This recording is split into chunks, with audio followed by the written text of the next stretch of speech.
Allora, il grande Bob Dylan per aprire questa giornata con tanti ospiti anche questa mattina, ma soprattutto vorrei capire la verità su quello che sta succedendo per il fine vita, chi vuole morire, chi vuole vivere, però i diretti interessati o perché sono piccoli o perché non possono parlare, non si sa chi ascoltare, queste macchine che basta staccare la spina e non ci sei più, ma con la spina funziona, questi genitori che non vorrebbero mai staccare la spina, chi vorrebbe staccare la spina al proprio figlio, i medici che sono divisi, si può fare, non si può fare, il problema è la coscienza, la nostra coscienza, ognuno è libero di pensare come si vuole, c'è l'accanimento terapeutico, non c'è l'accanimento terapeutico, però è giusto iniziare anche a parlare di queste terribili cose che possono succedere a tutti all'improvviso. Ecco, se non fai uno scritto non conta niente, né tuo papà né tua mamma, bisogna sempre scrivere tutto,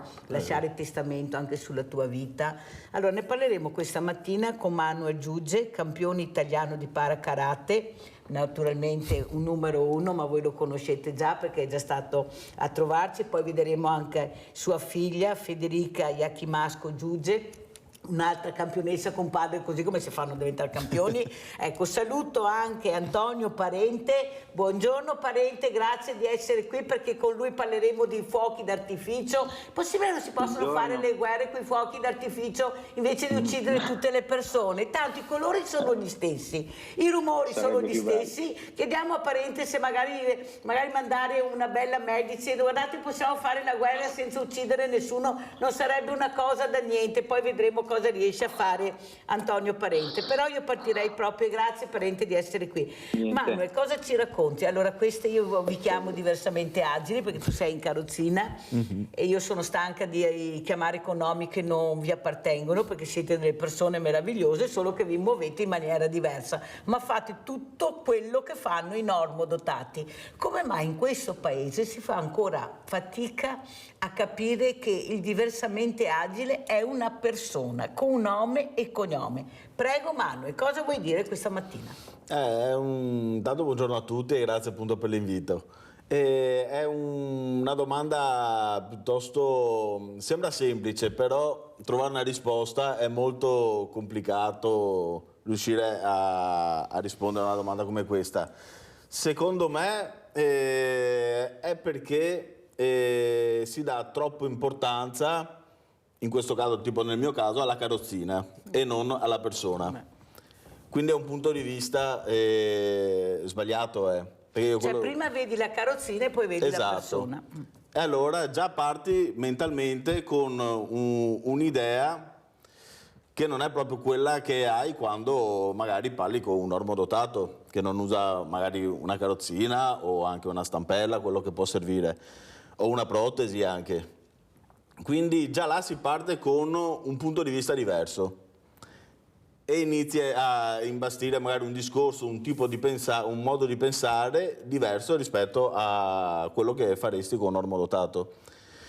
E quindi riuscire a cancellare dalla vista delle persone una carrozzina non è semplice, ok? E io, ma non solo io, anche tantissimi miei amici che magari sono in carrozzina anche loro, un sistema che abbiamo scoperto, non abbiamo scoperto l'acqua calda, però è andare a parlare nelle scuole, prenderli da bambini, perché quando te vai in una scuola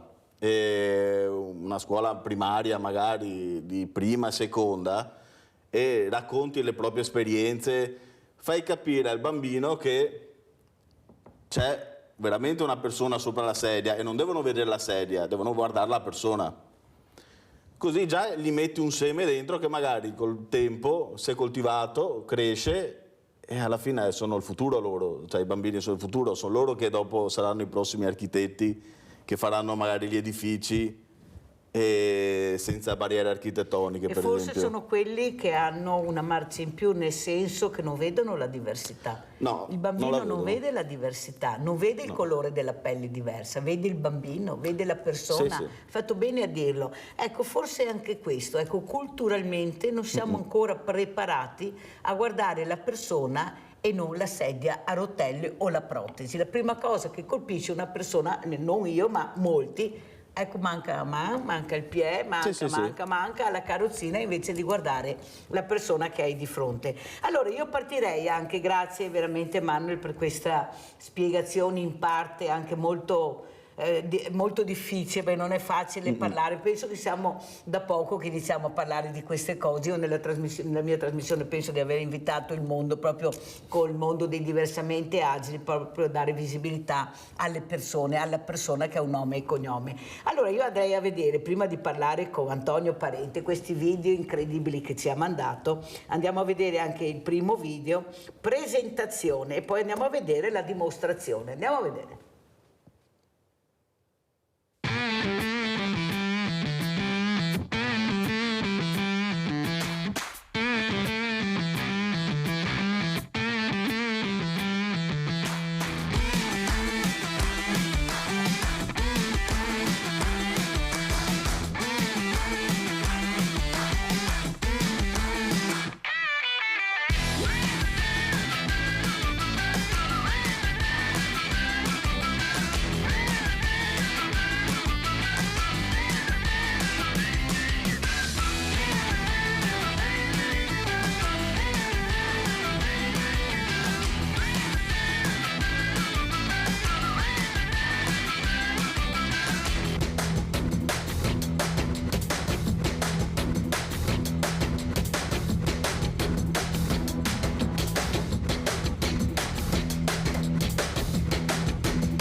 Complimenti, complimenti Antonio Parente, bellissimi. Penso che anche a casa si siano emozionati perché il fuoco d'artificio emoziona. Prima di dare la parola però passiamo al nostro Rinaldo Casiacqua a cornetta che aspetta. Vai Rinaldo.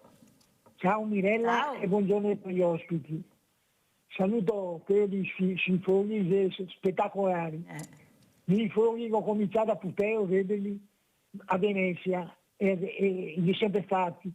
Andavo a partire a vedere il giorno prima chi già li preparava sue teatre a Giudecca, no? Che poi mezzanotte cominciava. Dunque, ho cominciato negli anni 47-48 a andare a vedere i fughi. Erano tutti con l'auto per aria. Non era come adesso che si preparare ben dappertutto. I potevi sempre tutti stonato per aria, andavamo con i sciambi, con le robe, non vedere le barche di adesso. Ed era un giorno il fuoco porta felicità per tutti quanti. E allora volevo parlare con il signor qua, era proprio ragione, nel senso, allora, ho 80 anni, però non ho mai pensato a questo discorso. L'ho sempre guardato la mia carrozzeria e ho sbagliato. Allora, che me l'hai insegnato qualcosa, va bene, perché è vero, ti vedi uno in carrozzeria, non ti guardi mai, ti vedi la persona, allora che mi essendo a Venezia, o poi i batteri, o poi i ponti, con la mano, no, ho aiutato tanto la gente in carrozzeria, perché altri in mezzo ti dà più possibilità di vedere la gente, no? Però giustamente ti mi hai insegnato una bella roba, perché non ho mai pensato alla persona immediatamente. Pensavo che avevo una carrozzeria, è vero, è il sbaglio che ho fatto per 80 anni, cerca roba e non parlo più. Sono contento perché ti mi hai insegnato la cosa, bravo. E dopo ti sei una bella persona, perché ti fa quello che ti fa, ti sei una persona per me normale. Dopo come ti dici mi cammino con le scarpe, ti qua è carrozzeria, bravo. Guarda, che è l'unica persona che non pensavo che uno come te potesse insegnarmi qualcosa. E sono stato ignorante per 80 anni. Ti ringrazio, va bene? E poi dopo quello che facevi gli altri, con la voglia di fare, i normonotari, quindi siamo a posto, dicevo, sia in sogna, perché l'impegno che mettessi sulle robe degli altri, gli altri dicono va bene, faremo domani, faremo invece gli altri, è solo, nel senso, bravi. Quello di Fogli, cosa vuol dire? Più bravo è così, e porta felicità dove va. E il mondo dovrebbe andare così, purtroppo il mondo non va così. Minella, ti saluto e buon lavoro. Grazie, il nostro Rinaldo ha dato il 10 lode a tutti e due, sia a Giuge che a Parente. Allora, Parente, bellissimo, meraviglioso, ma quanto lavoro c'è dietro questa meraviglia di fuochi? Perché noi vediamo sempre i fuochi, ma dietro, ecco, prego, e soprattutto la sicurezza, prego. Sì, la sicurezza è sempre importante, purtroppo è una cosa che dobbiamo sempre considerare. Il lavoro è pericoloso, come si sa, è un lavoro pericoloso, si maneggia materiale pericoloso, però alla fine va tutto calcolato e va previsto anche un determinato indice di pericolosità. Questo è normale come tutti i lavori, diciamo. Però alla fine diciamo che noi abbiamo investito abbastanza su queste cose, quindi la cosa più importante per noi è che l'utente, il nostro lavoratore sia in sicurezza. È un lavoro pericoloso come tanti. Parente, ma chi è che si avvicina a questo mondo, a questo lavoro? Sono giovani, diversamente giovani come li chiamo io, ecco, e vengono attratti da cosa? Hanno bisogno di avere uno stipendio oppure c'è proprio anche una passione per fare questo tipo di lavoro? Che mica è un lavoro facile, come ha detto giustamente Parente, prego.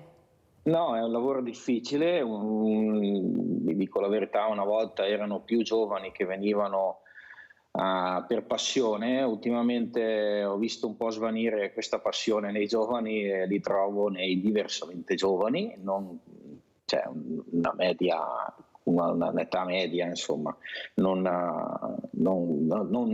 troppo anziani, ecco, neanche. Però i giovanissimi li vedo un po', non li vedo un po' appassionati come li vedevo un tempo, e questa cosa è cambiata parecchio.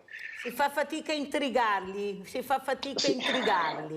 Secondo me è un male comune, che si fa fatica a intrigare sti giovani alle passioni di arti o lavori particolari, ecco, forse sono un po' accomodati in altro, questa è una mia particolare impressione. Sono d'accordo anch'io, anche se sono convinta che se forse forse, come dice Giuge, iniziassimo già dagli asili, perché non sono piccoli, a 4 anni sanno già maneggiare il cellulare in maniera incredibile, fanno i videogiochi 4 anni, Perciò io penso che proprio dovremmo iniziare da là, con lo sport, con le attività motorie, con tutto quello che c'è, proprio per cercare di intrigarli nel momento che riescono a capire che forse la vita può girare anche in altre maniere, con la passione, magari anche la passione dello sport. Ma se iniziamo a farglielo fare non alle elementari, ma anche più avanti magari, perché tanto mi novo combatta, non andiamo da nessuna parte, o sbaglio, Giuge? No, sono d'accordo. Lo sport è vita a tutti gli effetti. Qualsiasi sport può essere adattato a qualsiasi abilità di ogni atleta, di ogni persona, quindi non c'è problemi di età. Io fino ai 30 anni, appunto, purtroppo avevo dovuto mollare un po' il mondo dello sport, perché avevo poca forza, riuscivo ancora un po' a camminare, però avevo poca forza. Dopo, da quando mi sono seduto e ho capito che appunto la carrozzina non era un problema, ma era la soluzione. È tutto qua. È tutta roba mentale, ho iniziato a fare qualsiasi roba, tra cui appunto ho ripreso a fare anche karate, che avevo smesso di fare quando ero piccolo. Lo sport, noi questa settimana, fatalità, siamo andati su una scuola a Casiere, io e il mio maestro è appunto Federica, a parlare proprio di sport e di disabilità, per far capire ai bambini che la cosa più importante intanto è il rispetto che devono avere nei confronti dei propri compagni di squadra, quindi lo sport ti prepara anche alla vita, ti dà lezioni di vita, è fondamentale per la crescita di un bambino, e i genitori anche vedono nel bambino che cresce, che fa sport, una mentalità molto più aperta, molto più coraggiosa. Però Giuge, quello che noto io è che proprio perché vi muovete in maniera diversa avete un'agilità, una velocità nei movimenti che è incredibile. Forse siete proprio più veloci anche del normodotato certe volte. Io vedo delle volte come chiudete la carrozzina, la mettete in macchina, scendete e sono là che li guardo e dico guarda la velocità che hanno. Proprio forse è un fatto anche devi capire che devo farcela, devo muovermi anche velocemente, e perciò questo aiuta anche a livello mentale ad avere questa velocità nei movimenti, o sbaglio? Sì, diciamo che quando uno è come nel mio caso, che parlo del mio caso, in carrozzina, deve sempre guardare un secondo prima. Perché se io mi spingo e non guardo, non sto attento a dove sto andando, al marciapiede come è messo, se non c'è un piccolo scalino mi potrei impiantare e cadere, cosa che purtroppo a volte può succedere. Quindi questo ti insegna a prepararti sempre un secondo prima di quello che stai facendo. La salita e la discesa l'ho già fatta mentalmente nel mio cervello, sì, e so già come prendere questo gradino, ecco, come fare questa arrampicata, diciamo, a volte, però ce la faccio e anche in maniera veloce. È una cosa incredibile, veramente. Io vorrei averli tutti i giorni per far capire quanto dobbiamo veramente stare vicino a queste persone che solo quando escono di casa hanno dei problemi enormi tutti i giorni. Sì. Ci lamentiamo noi, pensate voi. Parente, ecco, soprattutto il modo di lavorare, la velocità. Prima si parlava con Giuge, cioè, ma come fanno? Tutto all'improvviso parte tutto. Ecco, siamo anche curiosi di capire, ma come fate a essere così precisi, puntuali, perfetti? Perché non sbagliate un colpo, Non sbagliate a sparare un colpo. Prego, parente. Oddio, non sbagliamo un colpo, non è proprio del tutto così, però alla fine insomma ci siamo adeguati con tecniche e software, e diciamo che la tecnologia è progredita anche in questo campo e ci ha portato ad essere un po' più meticolosi e precisi su determinate cose. Poi il nostro scopo è quello di stupire il pubblico ogni volta con cose nuove, quindi andiamo alla ricerca di coreografie con colori diversi, con anche con attribuzioni tra un colore e l'altro, di varianti e tutta una cosa del genere che un attimo ci stimola un attimo la fantasia per cercare di trovare qualcosa che faccia l'effetto wow diverso da magari l'anno prima o l'occasione precedente. Insomma, questa è un po'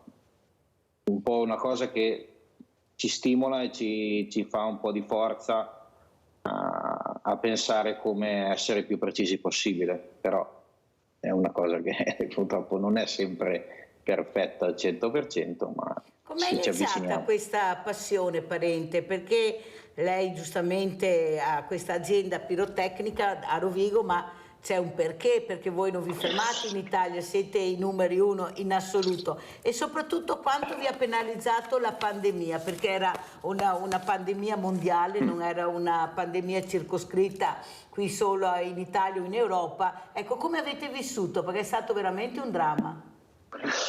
Allora, noi è un'azienda che è nata come azienda familiare, quindi è oltre 100 anni che siamo in questo settore, da generazione in generazione, ce l'abbiamo più o meno nel sangue. La pandemia sicuramente sì, ci ha completamente arrestati da un giorno all'altro, e può anche immaginare, adesso ultimamente avevamo quasi 50 dipendenti bloccati tutto d'un colpo, tante famiglie ferme, tutto.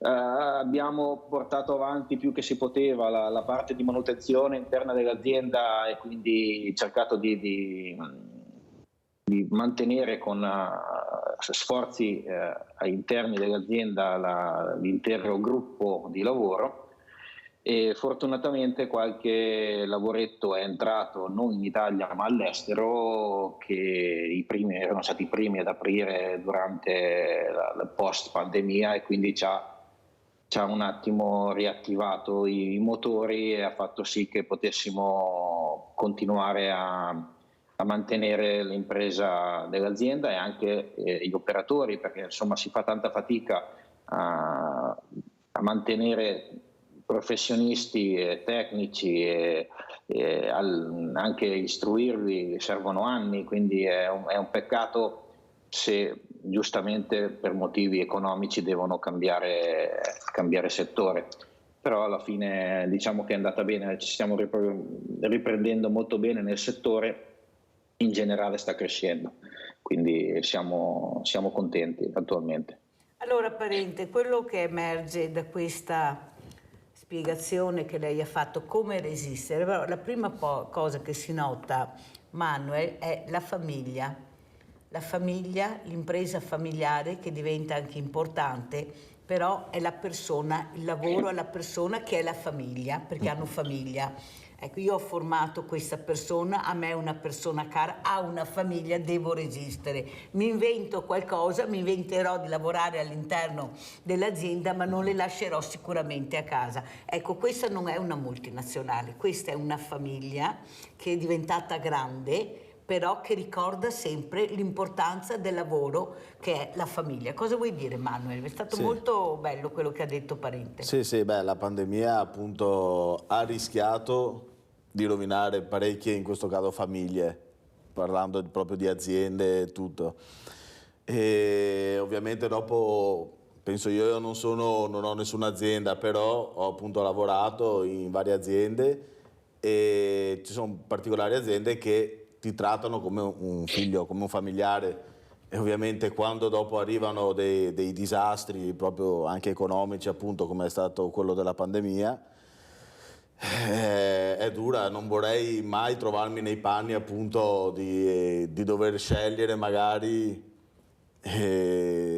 o chiudo tutto o devo licenziare qualcuno. Anche voi col mondo, il mondo dello sport, ecco, queste chiusure totali mai avremmo immaginato, ma neanche minimamente che potesse capitare una cosa del genere, e non eravamo neppure preparati, il mondo non era preparato, però abbiamo visto cosa vuol dire investire nella ricerca, nella scienza, nella tecnologia, e sono arrivati i vaccini. Prego. Sì, fortunatamente appunto sono arrivati i vaccini che hanno dato hanno dato uno stop a questa pandemia.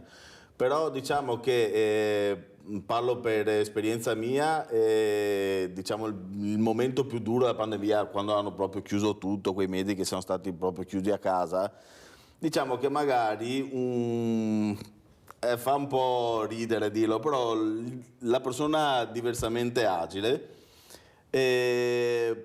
può essere più allenato in questo, perché durante il corso della vita ha già sperimentato il fatto di avere degli impedimenti. Non potersi muovere. Esatto, come può essere magari avere difficoltà appunto ad andare al cinema per esempio o in un ristorante, quindi delle limitazioni. Il diversamente agile, bene o male, nella vita purtroppo le ha sempre avute.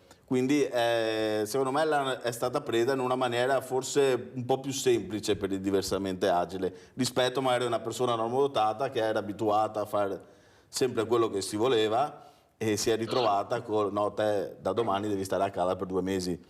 Diciamo che forse è stato pesante per chi magari faceva fisioterapia, perché tanti fanno appunto fisioterapia magari 3-4 volte a settimana ed è fondamentale, e restare fermi per 2 o 3 mesi rischi di compromettere il fisico di una persona.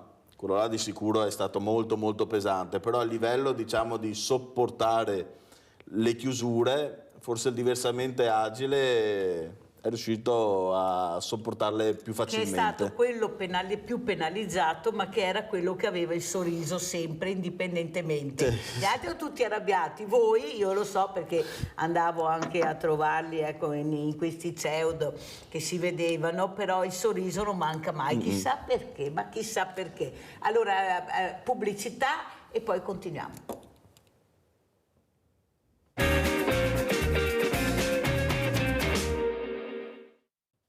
Scatola. E siamo con Manuel Giuge, campione italiano di parakarate, e adesso vedremo anche la figlia Federica Giuge. Abbiamo anche Antonio Parente, cotitolare azienda pirotecnica di Rovigo, molto importante, questi fuochi d'artificio meravigliosi, bellissimo, forse le guerre dovrebbero farle così e saremo tutti felici e contenti, poi alla fine vince chi resiste di più e chi ha ancora più fuochi da sparare, ecco, forse questa sarebbe una bella guerra. Allora Manuel, prima di lasciare il posto a Federica, cosa vuoi dire?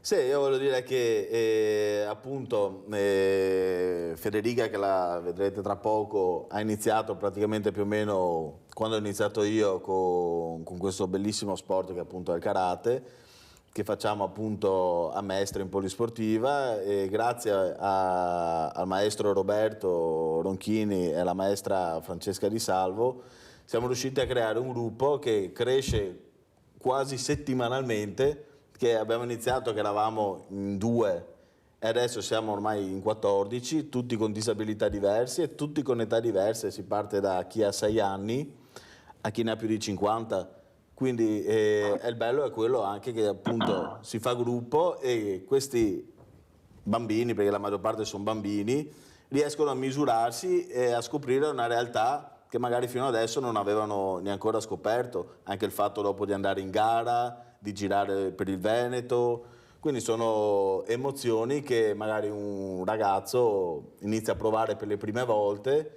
e che deve imparare anche a gestire. E la cosa che mi piace molto vedere è i genitori, che per i genitori è importantissima questa cosa dello sport, quindi parlo adesso appunto ai genitori di chi ha magari un figlio con qualche difficoltà, di portarlo a fare sport, di informarsi, di cercare scuole e fargli provare, dopo se una cosa piace nasce e continua. Se invece non è quella giusta, se ne prova un'altra. Non farlo sentire diverso, soprattutto. Esatto, assolutamente no, perché siamo nel 2023 sì. e non nel 1800, quindi le cose sono e stanno cambiando e si stanno aggiornando e migliorando di anno in anno, però bisogna che la preoccupazione di alcuni genitori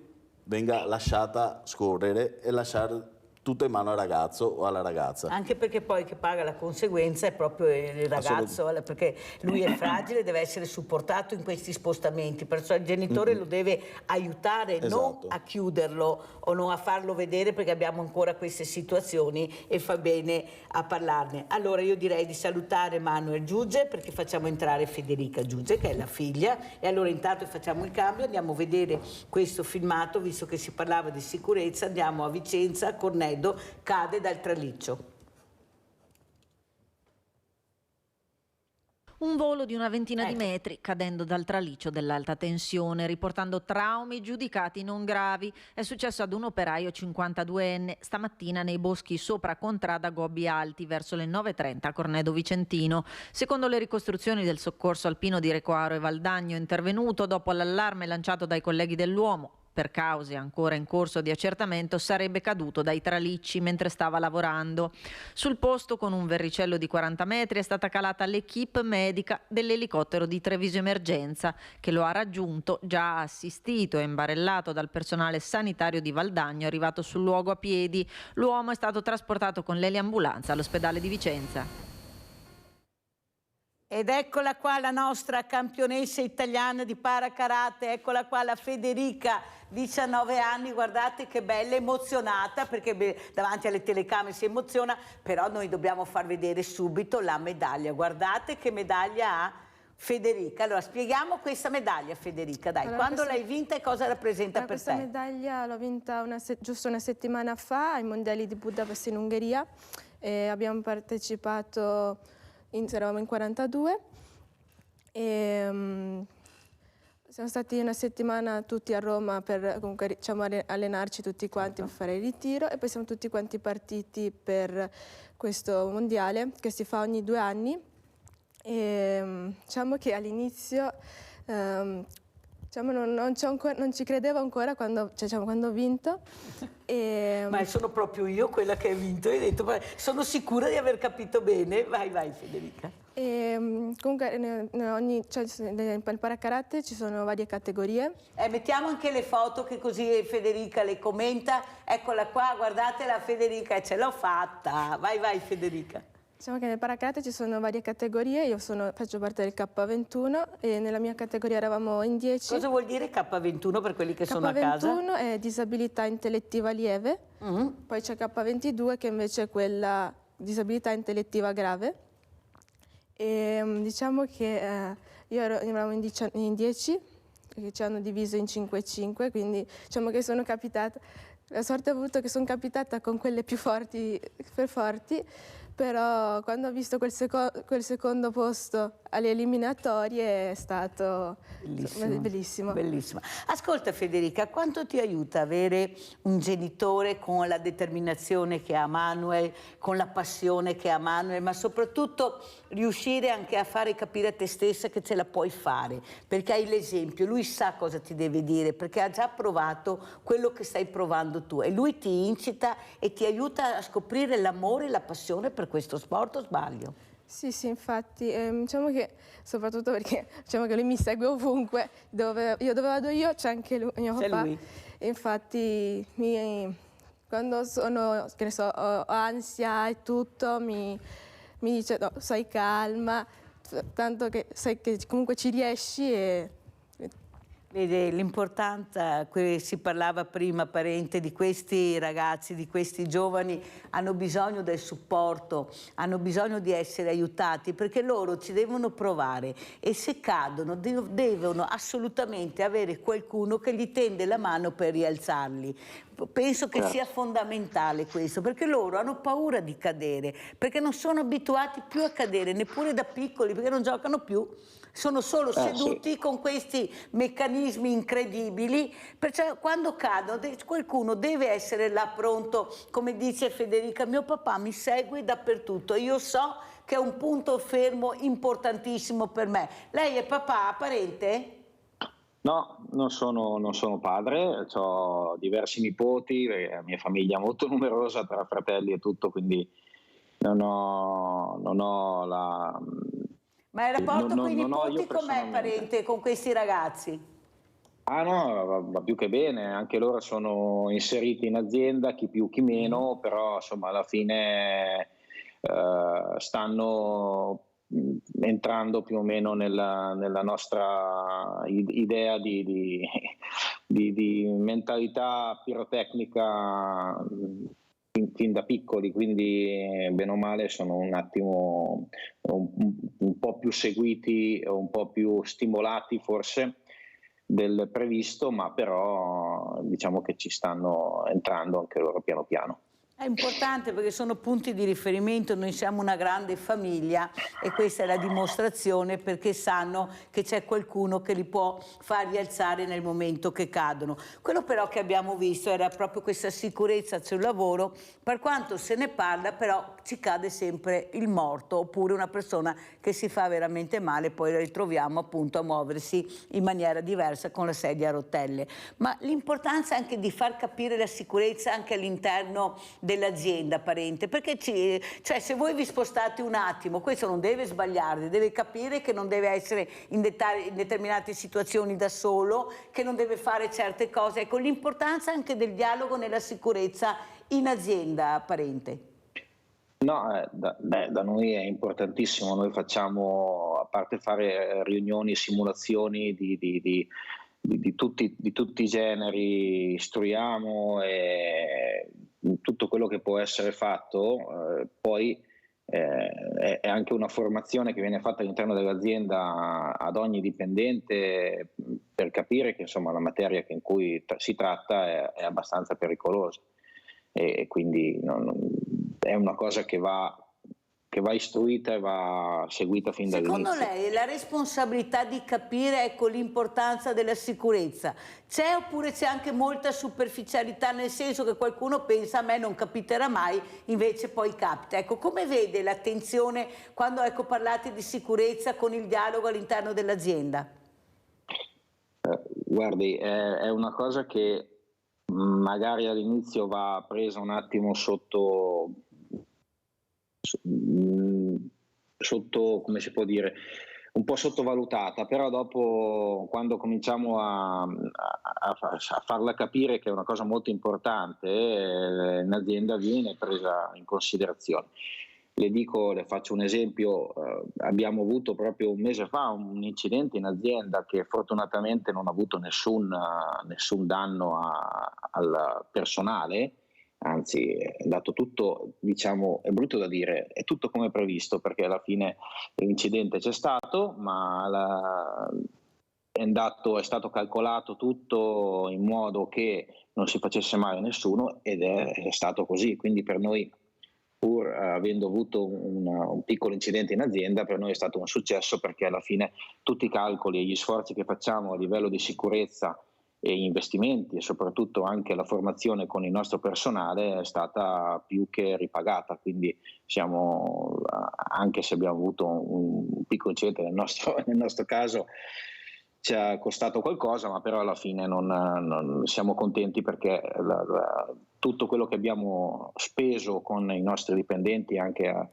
per formarli in modo di essere pronti in caso di è funzionato. Insomma, è una cosa che va sempre, secondo me, investito e bisogna insistere con i propri investire dipendenti. Nella prevenzione, allora, parente, molto importante, investire nella prevenzione. Certo. Abbiamo Michele da Vicenza. Ciao Michele.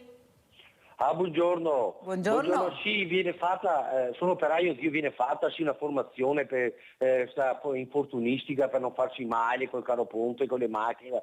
Però dopo viene fatta firmare una carta e non viene più fatti aggiornamenti e ognuno si deve arrangiare a non farsi male.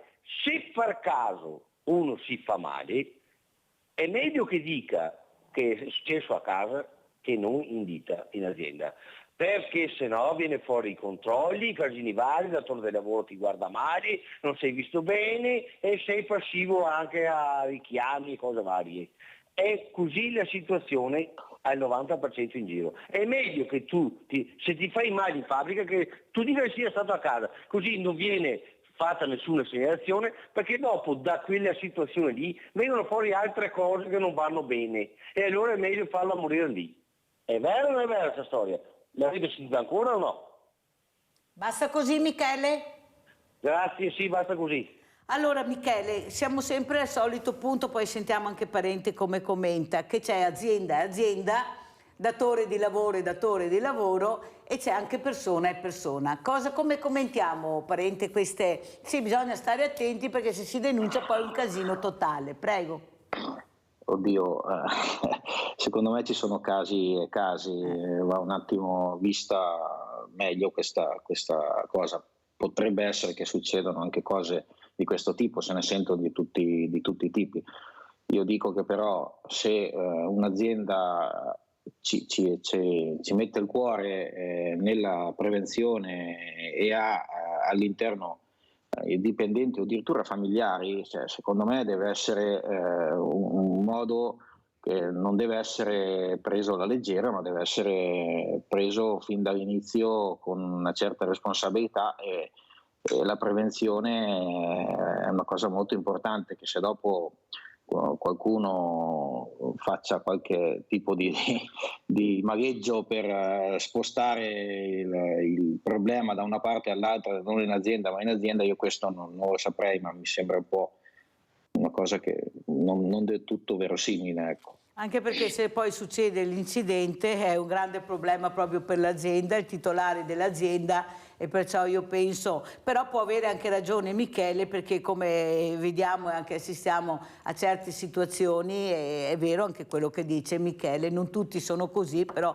Michele vanne fuori, tu i controlli non ci sono, non abbiamo persone veramente, un numero tale da poter controllare sempre tutto e tutti, però c'è anche qualcuno che pensa il fai da te, perché a me non capita mai, e poi ci cade il morto, ci cade l'invalidità. Questa purtroppo è la verità, Michele, però hai fatto bene a dirlo, perché è vero anche quello che dici tu, è proprio vero anche quello che dici tu. Allora Federica, questa medaglia le rifacciamo rivedere perché è bellissima, guardate che medaglia ha vinto Federica.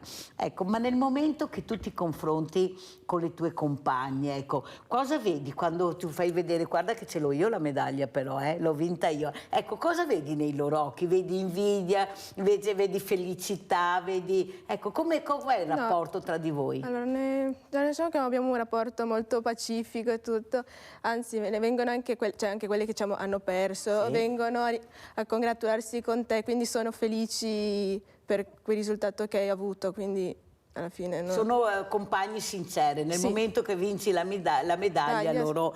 Ecco, ti sei mai sentita diversa, Federica? No, mai. Mai, neanche da piccola? E alla scuola come hai preso la scuola? Cioè sei sempre stata accettata, anche se è una cosa normalissima, perché è una cosa... Dipende. Ma com'è la scuola? Ecco, come si entra nella scuola? Ecco, cosa vorresti dire? Cioè nella scuola poi dipende, c'è sempre il compagno che ti rompe le scatole. Sempre, quello ci sarà sempre stato. Però per la fine, per il resto, ho sempre avuto un rapporto molto, molto bello con i miei compagni di classe. Ecco, sentite, non è vero che sono veramente tutti questi ragazzi che sono dei cattivi ragazzi, sentite anche cosa dice Federica, ma soprattutto, ecco, secondo te sei un esempio per avvicinarli anche allo sport, anche se non hai il karate, ma anche allo sport, vedendo una sportiva come te? Loro hanno piacere di frequentare lo sport, oppure vedi che sono pigri? Perché li vedo un po' pigretti, dire il vero. Io posso dire che i miei compagni di classe, almeno quasi tutti facevano sport, c'è chi faceva calcio, c'è chi faceva basket, c'è chi faceva altri sport, però fino fa sempre tutti. Sempre tu, c'è un bel rapporto tra scuola, ragazzo e sport. Sì. Bellissima questa cosa che hai detto, Federica. Parente, lei ha fatto sport oltre ai fuochi d'artificio, che è uno sport bellissimo, ha fatto anche qualche altro sport? Sono poco sportivo, mi spiace. Sono stato meno sportivo e un po' più addetto al lavoro, purtroppo più tecnico, forse non ero portato. Sì, esatto.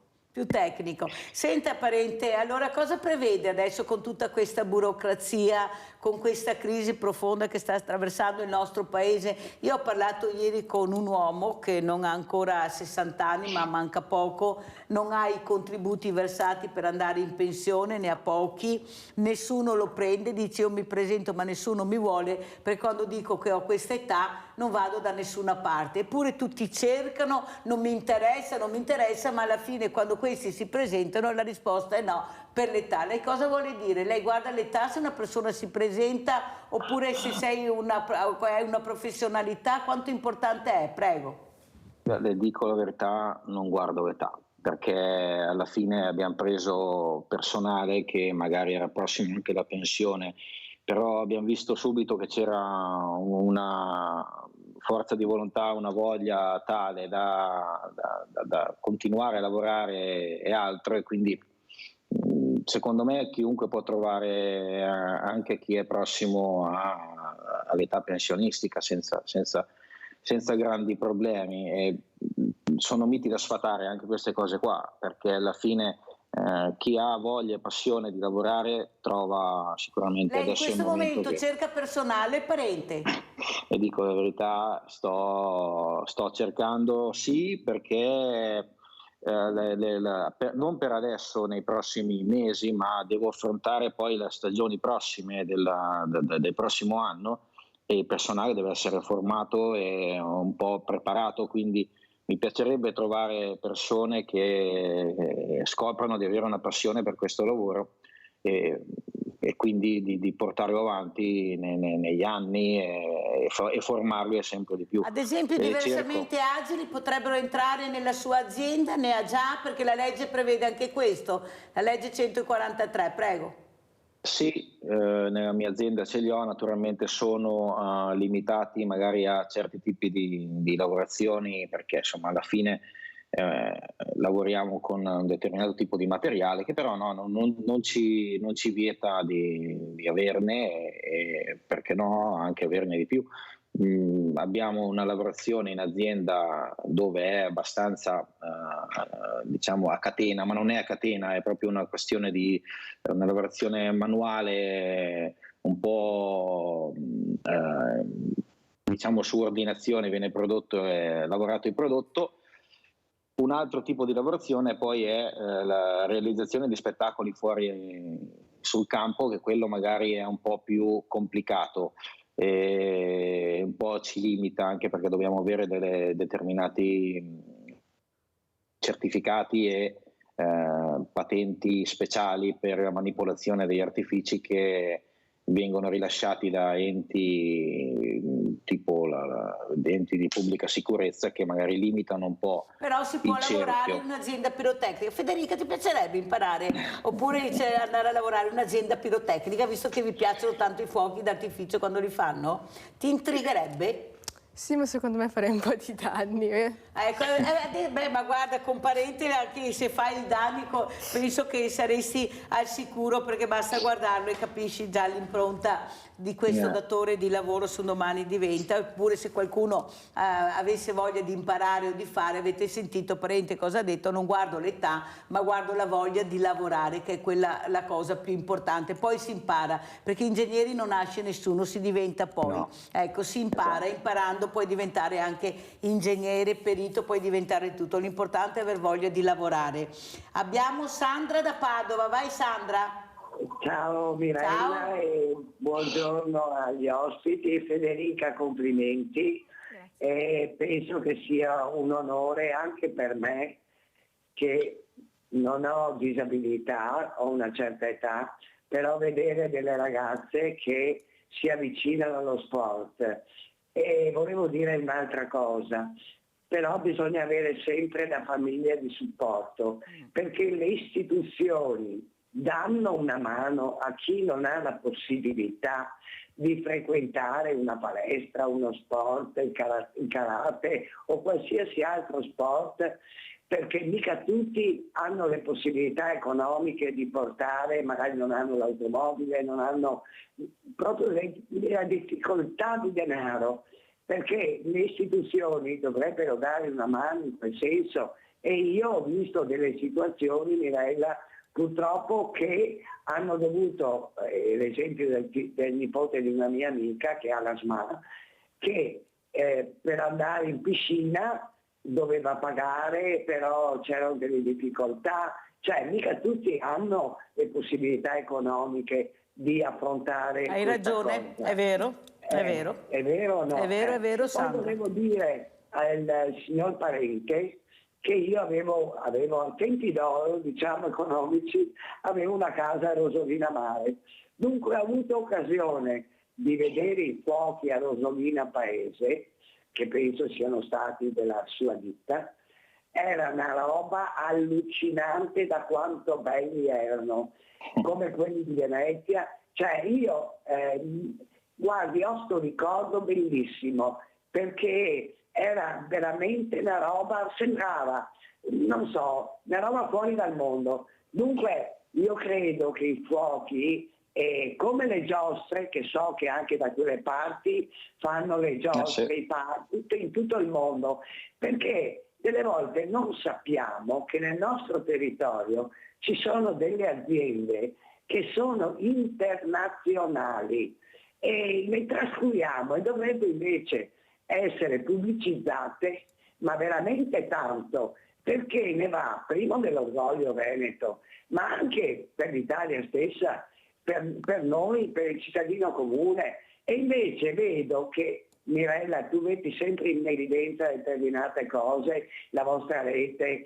anche certe reti private, quelle pubbliche lasciamo stare, però ci dovrebbe essere una pubblicità veramente grande, anche perché si può invogliare delle persone, come ha detto il signor Parente, a lavorare nel settore, perché se uno non vede, non sa, non approfondisce non conosce argomenti, com'è che fa anche a trovare un lavoro, visto che ci sono purtroppo anche dei disabili, però c'è sempre un posticino adatto per loro. Hai ragione Sandra. Ecco, Sandra, devo credo... chiudere perché devo cambiare gli ospiti. Ti ringrazio della telefonata e di quello che hai detto. Non c'è sagra senza fuoco, non esiste proprio la sagra senza fuoco, ma soprattutto capire l'importanza anche di queste attività che abbiamo in Italia. Siamo i primi nel mondo dappertutto, eppure sono riusciti a smantellare l'Italia,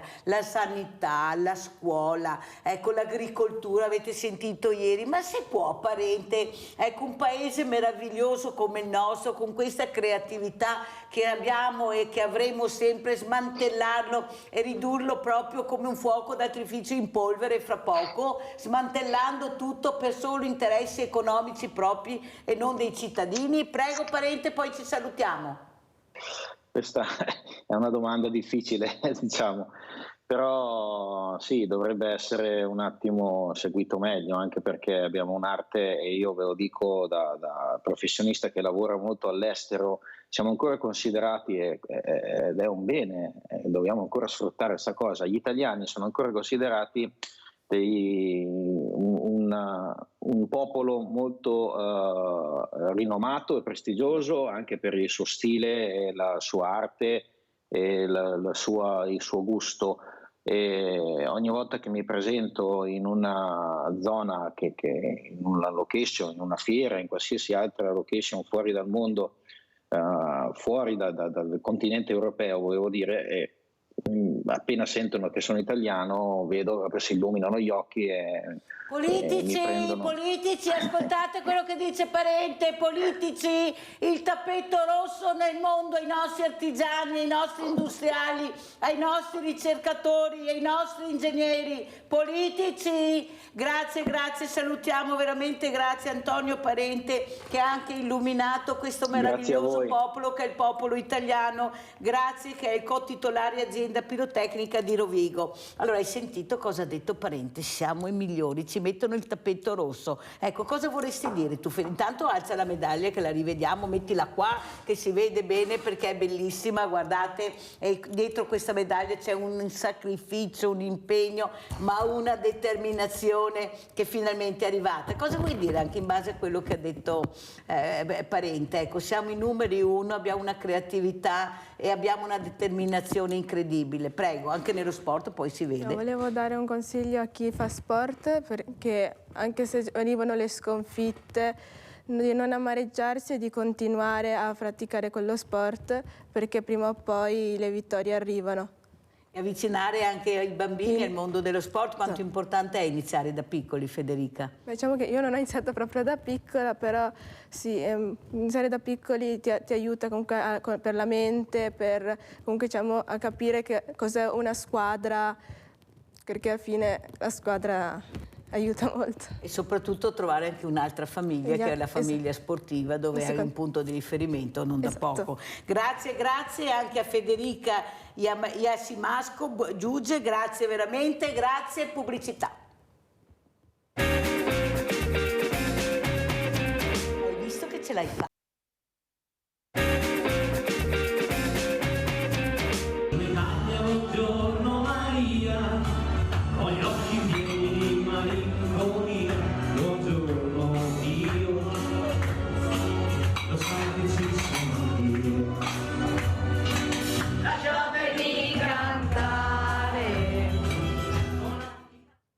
E grazie al nostro direttore Giorgio Pavan, direttore ISRA Treviso, Istituto per Servizi di Ricovero e Assistenza agli Anziani, di essere ritornato a trovarci. A me fa sempre un piacere enorme, perché ho sempre tante di quelle cose da chiedere al dottor Pavan, che lo vedo poco, ma quando c'è mi dà delle risposte molto esaurienti. E saluto anche Anna Albarella Baschirotto, cofondatrice Fondazione Malattie Rare Mauro Baschirotto. Grazie anche Anna di essere qui, anche tu, ci diamo del tu perché siamo proprio amici, ed è un'amicizia vera e profonda. E sono onorata di avere questa amicizia, lei e di suo marito Giuseppe. Allora, io partirei proprio dal dottor Pavan. Allora, dottor Pavan, intanto grazie anche per aver mandato questo video per far capire cosa si fanno all'interno di queste residenze per anziani, ma soprattutto io sono rimasta veramente colpita ieri da 2 telefonate. Una telefonata di un uomo che ha lavorato una vita, si è fatto una casa, purtroppo la moglie si è ammalata, è una residenza per anziani e tutta la pensione, l'accompagnatoria va a questa moglie, e lui non riesce più a farcela perché vive con 300 euro, perché tutto il resto va in questa struttura per aiutare la moglie. Lui ha detto: io cosa devo fare, non ho più niente, mi rimane la casa, ma cosa faccio? Ma soprattutto a chi rivolgersi per aiutare queste difficoltà. E poi di questa persona un'altra telefonata, io tutto il giorno telefonate, da Torre di Quartesolo, dove ha detto: mi sono ammalata, non riusciva neanche a parlare, sono stata ricoverata in una struttura ospedaliera, ho pagato un sacco di soldi, però non bastavano. Adesso l'INPS mi ha mandato il conto, mi ha bloccato la pensione, e io come faccio? Ecco, sono situazioni alle quali noi dovremmo dare risposta, dottor Pavan. Non è possibile che giri così, non è possibile. Poi sentiamo che volevano spendere 200 milioni per la pista da bob, e batto ancora, perché c'è ancora qualcuno che dice che è necessaria, le Olimpiadi sono necessarie. Allora vorrei che rispondessero a queste persone. Allora, com'è la situazione, dottor Pavan? Beh, intanto buongiorno, io mi scuso, tra un quarto d'ora avevo già anticipato che dovrò andare via, però partecipo volentieri, e grazie mille. Diciamo così, noi abbiamo fatto il 12 e 13 ottobre un convegno che si chiama 50 sfumature di cura, perché le sfumature di cura sono davvero tante, e abbiamo nella mattina del venerdì abbiamo messo assieme i dati dell'Istat e quelli dell'INPS, e la situazione è drammatica, nel senso che le 2 telefonate che tu hai ricevuto sono solo la punta dell'iceberg di una difficoltà che sta venendo avanti enorme, perché se da una parte le famiglie effettivamente stanno come tu stai dicendo e come stai descrivendo bene, ed è viva se non fanno la pista da bob nel Veneto, che va ben così, insomma, l'importante sarebbe deviare quei soldi laddove c'è necessità. Personalmente penso che sia solo la punta dell'iceberg, e un po' alla volta noi vedremo masse di persone in gravissima difficoltà, perché peraltro non è una difficoltà dove la famiglia ha difficoltà e io RSA posso fare qualcosa, perché guarda Mirella, tu hai il carrello della spesa e hai il carrello della spesa di casa tua, d'accordo? Ed è un po' più pesante di un anno fa. Il carrello della spesa dell'ISRA, che ha 1 migliaio di persone che assistiamo, insomma, è il carrello della spesa di una casa che ha 1000 persone. Quindi i carrelli, cioè le difficoltà economiche che stiamo affrontando anche noi, sono enormi, con il personale che non si trova, eccetera, eccetera, cose che sappiamo, e in effetti questo è il dramma che avanza. L'altro giorno per telefono a una intervista dicevo questo: hai presente il Mose a Venezia? Il Mose a Venezia può difendere Venezia qualche volta, quando va bene, dall'acqua alta ordinaria, ma quello che noi stiamo per avere non è l'acqua alta ordinaria, per cui anche un Mose, anche se la costa tanto, non importa, ci ripara. Qui è uno tsunami. Tsunami prende il Mose e tutto il resto e porta tutto in piazza San Marco. Allora l'idea è proprio questa: noi siamo di fronte, non voglio essere catastrofico, ma siamo di fronte davvero a una situazione emergenziale che riguarda tanti anziani, molto spesso soli. Il 48% degli ultra 75 anni oggi abita da solo. Dimmi te, in una casa diciamo di 30 anni, che ha bisogno di tante robe, in periferia, lontano dai servizi, con una pensione che è, certo uno se mangia i 4 risparmi che ha, ma dopo cosa fa? Soprattutto se diventano autosufficiente. È un dramma. Dove rivolgersi? Le norme che noi abbiamo dicono che il comune, mi secca a dirlo perché so che i sindaci sono anche loro annaspano, il governo sembra tagliare anche fondi ai comuni, perché razionalizzare in casa d'altri è sempre meglio che razionalizzare in casa nostra, ma quello che è, come dire, per norma i comuni devono intervenire laddove ci sono difficoltà di questo tipo. È evidente che questo signore, se che resta 300 euro perché deve pagare a retta della moglie che non può stare a casa e quindi è costretta, diciamo, a ricorrere all'RSA, se deve pagare questi 300 euro, se ha una casa di proprietà, eccetera, cioè le norme dello Stato dicono che prima consumi i tuoi soldi, e questo è anche giusto, e poi lo Stato deve intervenire in tuo favore. Quindi i servizi sociali dei comuni sono i punti di riferimento e sono punti di riferimento importanti rispetto ai quali è importante andare insistendo, cercando quelli che sono i propri diritti. Però non si può nascondere i soldi sotto il materasso, bisogna usarli per il nostro bene, per il bene degli anziani che ne hanno bisogno, e quando sono finiti lo Stato è chiamato a intervenire, deve intervenire, è obbligato dalle leggi dello Stato ad intervenire. Allora, dottor Pavan, un'altra cosa che volevo chiedere: lavoro. Non si trova lavoro. Ieri finalmente anche qualche industriale ha iniziato a muoversi, qualche associazione di categoria, dicendo impieghiamo e cerchiamo di fare formazione a queste persone che arrivano e che magari potrebbero essere impiegate. Si fa facile dirlo, difficile a fare, non si riesce a capire perché, visto che siamo anche un popolo di diversamente giovani. Lo so che a lei non piace questa parola, ma io continuo a usarla. E anche con patologie. Quello che non riesco a capire è perché non si riesce a capire l'importanza del lavoro. Questo è un paese che ha bisogno di manodopera a qualsiasi livello, dalla più bassa alla più alta. Cosa c'è perché non si riesce a capire che abbiamo bisogno anche di queste figure, di queste persone, dottor Pavan? Guarda, ti do i numeri che conosco, come dire, a perfezione, che sono quelli nostri dell'ISRA. Su 75 infermieri, 66 sono stranieri, ma non dell'Europa, per capirsi, sono stranieri del Sud America, dell'Africa e dell'Oriente. D'accordo? Senza il contributo fondamentale del personale straniero extracomunitario, noi, ISRA di Treviso, una delle più grandi istituzioni pubbliche del Veneto, eccetera, eccetera, chiuderemmo e butteremo via la chiave. Perché manderemo a casa gli anziani, non avremo di che assistere. Su 480 operatori, oggi 120 sono stranieri, il 25%. Quindi grazie signor straniero che vieni qua ad accudire i nostri anziani. Gianfranco Valeri da Cessaldo, se no mi cade la linea, vai Gianfranco. Sì, buongiorno signora Mirella. Buongiorno. Buongiorno ai suoi ospiti. Ecco, volevo rivolgermi al dottor Pavan. Dottore, quando lei parla che non ci sono risorse e tutto, ha perfettamente ragione, però io sono un pensionato di serie Z e ancora 2 anni e mezzo fa, quando si sono inventati i 110, ho telefonato subito alla Mirella, ho detto qua non so cosa succede, cioè in fatalità è successo quello che è successo, i ricchi si sono messi a posto le case con i soldi dei poveri, adesso vede non c'è soldi né per niente né per l'altro, cioè vede è stato solo il colpo di scelte politiche, noi abbiamo tanti chiacchieroni, pochi statisti che vedono un po' più avanti del naso.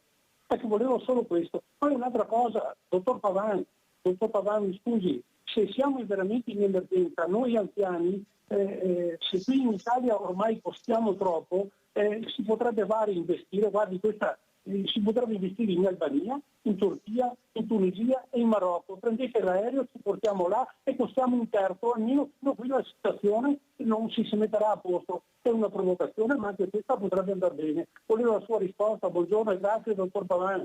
Ciao Gianfranco, grazie a te. Prego, dottore. Grazie a lei, sono completamente d'accordo nella prima versione, ma sarei anche un po' più ruvido di quello che sta dicendo lei. Direi anche che finché la gente non paga le tasse non si può distribuire servizi pubblici e le tasse devono essere pagate ed è un primo passo. Secondo passo è che i soldi vanno consumati bene. I soldi vanno consumati bene, quelli che ci sono. Il secondo elemento, le do una risposta immediata. Io il giorno sabato, tra 2 settimane, parto per il Marocco, per Agadir, per fare quella cosa che lei ha appena ricordato, perché ci sono investitori che dicono possiamo creare condizioni, di agio in luoghi dove si spende meno, dove si sta anche bene, dove 6 mesi di sole possono far bene, per fare in modo che chi vuole, chi in qualche maniera è interessato, possa anche passare parte della propria vita, ad esempio nelle coste del Marocco che hanno una temperatura buona, solo che stiamo programmando questa cosa non per l'albergo tipo quel di Jesolo, d'accordo, dove si balla fino alle 2 notte, ma per situazioni alberghiere, di residenzialità, vicine agli interessi degli anziani, cioè con una copertura sanitaria, cioè con delle attività anche di riabilitazione importanti, cioè anche con attività culturali, culinarie, cioè la persona dei 75 anni non gli interessa Jesolo, gli interessa luoghi dove la qualità del vivere è diversa da quella tipica di Jesolo e dintorni. Quindi sfonda una porta aperta sia su un fronte sia sull'altro. Mi limito a dire che i cittadini cercano di esercitare il loro diritto nel momento del voto. Se il 50% delle persone non va a votare è perché la politica attuale ci ha praticamente tolto persino il sogno. Ecco, io penso questo, ci ha tolto persino il sogno, perché se uno non va a votare vuol dire che ha perso la fiducia sul proprio Stato e sui propri sogni. Allora, adesso io partirei proprio le immagini di questa gita inclusiva che abbiamo fatto a Venezia. Non siamo andati in Marocco, ma siamo andati in piazza San Marco, attraversando questa laguna meravigliosa. C'erano sia delle persone che provenivano dall'ISRA che anche Anna Albarello Baschirotto con il marito, per capire l'importanza dell'inclusività, di sentirsi liberi, di non vedere le solite persone, di vivere un momento diverso anche per persone diversamente giovani e che si muovono in maniera diversa con le carrozzine. È stato un momento di felicità, è stato un momento che ha fatto capire che forse dobbiamo spostarli di più. Naturalmente sempre è questione di soldi e di fondi, ma io ho la fortuna di avere questa grande famiglia di Sveglia Veneti e di Rete Veneta che mi supporta e mi dà la possibilità di fare quello che qualcuno non riesce a capire che è necessario per queste figure. Ecco, cosa vuole dire il dottor Pavan? Poi sentiamo anche Anna Albarella Baschirotto e poi salutiamo il dottor Pavan. Prego. 2 brevi considerazioni sono queste, Mirella. Una volta, una decina d'anni fa, quando camminavo per Treviso, le persone di una certa età che mi incrociavano cercavano di evitarmi facendo degli scongiuri, no? Perché sono quelli dei case di riposo. Adesso invece passo per la città come un divo, no? Mi fermano tutti per dirmi se ho possibilità di dare una mano. Questo è il segno di un tempo che cambia. Il secondo elemento che dico è: guardatele bene queste persone quando vanno in giro, non sono più ospiti dipendenti di qualcosa, sono persone che vivono la loro vita. Bisogna rischiare di più, bisogna credere nel lavoro che si fa, bisogna credere nell'inclusione sociale e gettare sempre il cuore oltre l'ostacolo, perché se no non si muove questa vita che incarcerata dai social, d'accordo? Dove uno al posto di prendere un po' di soldi in Piazza San Marco e andare a visitare le nostre bellezze, insomma, sta dentro casa, dentro il bagno, con il cellulare in mano a guardare se stesso. Quindi è uno sforzo fare queste cose, perché noi le conosciamo, facciamo tante attività di questo tipo. Abbiamo dopo il Covid iniziato a portare ai ristoranti e mi arrivano coi familiari e mi arrivano i WhatsApp, le mail, eccetera, di ringraziamento, una soddisfazione incredibile. Quando un anziano in carrozzina lo si porta in un ristorante, non è più un anziano della casa di riposo, lei è un anziano a tutto rotondo e con tutti i suoi diritti. E allora riconquistare elementi di normalità credo che sia cosa buona e giusta. Adesso che è chiuso il Covid, noi apriamo porte e finestre. Guarda, il 17 ad esempio c'è la presentazione di un libro a Santa Bona, gli ultimi 2 libri hanno avuto 100 persone dall'esterno che sono venute da noi, ed è una provocazione che facciamo. Di solito si fanno nelle librerie, noi ne facciamo nelle nostre hall, che sono belle grandi, spaziose, e parliamo di libri, di altre cose, insomma, con autori, con anziani nostri residenti, ma anche con persone che vengono fuori proprio per ascoltare l'autore. Quindi benvengano queste iniziative che sono veramente il sale della vita. Allora salutiamo anche assieme il dottor Pavan, Albarello, Baschirotto, che era presente grazie, anche dottor lei Pavan, in questa grazie. gita. Prego Anna. Ciao e grazie mille. È stato molto interessante. Anna. È stato molto interessante ascoltare il dottor Pavan, che saluto e ringrazio, ed è stato bellissimo partecipare a questa meravigliosa escursione organizzata da te, Mirella, che ci ha veramente fatto sognare un mondo diverso per tutte le persone diversamente abili, diciamo, come giustamente li chiami tu, ecco. E siamo stati veramente entusiasti di questa tua iniziativa e speriamo che si possa ripetere. Abbiamo conosciuto delle persone splendide e quindi diciamo ci ha fatto veramente piacere poter partecipare, toccare con mano questa possibilità di dare una vita diversa, anche se diciamo sporadicamente, ovviamente, perché non è possibile farlo tutti i giorni, a delle persone diciamo che normalmente non farebbero mai questo tipo di esperienze. Cos'è che ti è rimasto di più nel cuore, Anna, dopo questa gita inclusiva? Come hai detto tu, se ne vedono poche, sfortunatamente si fa qualcosa, ma non abbastanza, a mio avviso, per far staccare la spina a queste persone che hanno tutto il diritto di vivere come viviamo noi la quotidianità, anche nelle gite, nelle feste, nei pranzi, nelle cene. Cos'è che ti ha colpito di più, Anna?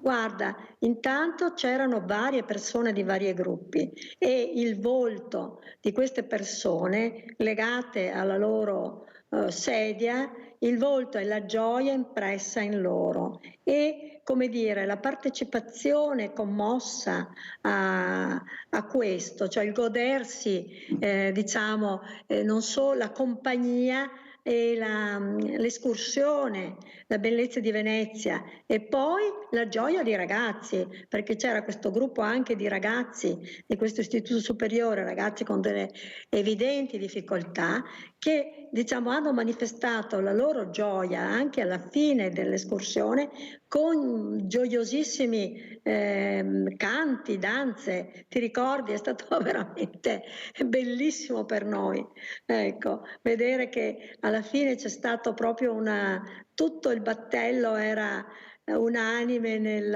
nel plauso, ecco, e c'era questo entusiasmo anche al ritorno, quando normalmente si è stanchi, no? L'escursione è già stata fatta, eppure diciamo ho notato questo, ho notato l'infaticabile impegno di Mirella per dare una mano e dire una parola buona a tutti, ecco, quindi io ti ringrazio Mirella perché è stata veramente un'esperienza unica. Allora andiamo a vedere anche queste foto che abbiamo visto sul giornale, spieghiamo, poi vediamo anche la locandina. Cos'è successo, Anna? Tanto lavoro, tanto sacrificio, tanto impegno, soprattutto da parte della politica che non ascolta abbastanza, ecco, questa meraviglia che abbiamo la fortuna di avere, che è questo Istituto Mauro Baschirotto. Prego, Anna. Ecco, niente, abbiamo avuto, sì, questa è la foto di un'intervista fatta a Giuseppe e un pochino anche a me, diciamo, sul nostro impegno a favore delle malattie rare e della ricerca, ed è una pagina che è apparsa domenica scorsa nel Giornale di Vicenza. Una pagina che percorre un po' tutte le tappe della nostra associazione prima, e poi anche dell'istituto che abbiamo fondato e della fondazione appunto, e in memoria di Mauro, ma Mauro non c'è più, quindi dedicata ad altri ragazzi, dedicata ad altri malati, per poter dare una risposta in ambito diagnostico, assistenziale e terapeutico attraverso la ricerca, ecco.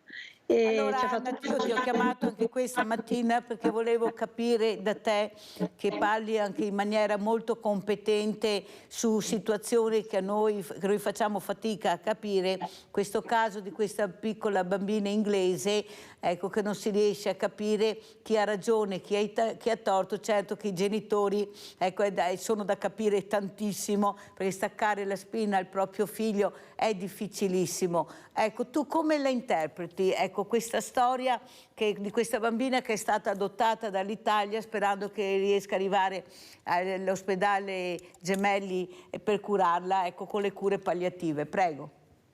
Ecco, io guarda, concordo con la richiesta dei genitori, perché ogni vita merita di essere vissuta, e mettere fine alla vita di una bimba di pochi mesi, diciamo, non sono d'accordo, ecco, su questo, per cui spero veramente anche fino all'ultimo che questa vicenda si concluda con l'arrivo della bimba al Bambino Gesù di Roma. Certo, la malattia è gravissima, è una deplezione mitocondriale, cioè i mitocondri mancano di forza, ce ne sono in minor quantità, e sono un gruppo di malattie veramente molto gravi. Però devo dirti, Mirella, che in Italia la situazione è molto diversa, ci sono tantissimi problemi, però da noi questi bambini vengono curati, e non lontano tanto da noi, non solo il Bambino Gesù. Ti posso fare l'esempio della nostra splendida Università di Padova, per esempio, dove da poco è stata trapiantata una bimba, anche lei con una forma mitocondriale, è stato dato un trapianto di fegato, una bimba molto piccola, diciamo, di 1 anno e mezzo circa, per un'altra malattia mitocondriale rara. Quindi è stata una scelta di grandissimo livello, di grandissima umanità e di grandissima etica. Ti dirò di più, c'è un'altra bimbetta che saluto con grandissimo affetto, si chiama Maddalena, e lei è in attesa di un cuoricino per una malattia rara, genetica, e quindi è ricoverata anche lei, sempre in Veneto, sempre a Padova, in attesa che arrivi questo piccolo cuore. Qualcuno però mi dice di chiederti, Anna, ma qualcuno parla di accanimento terapeutico per la scienza e per la ricerca.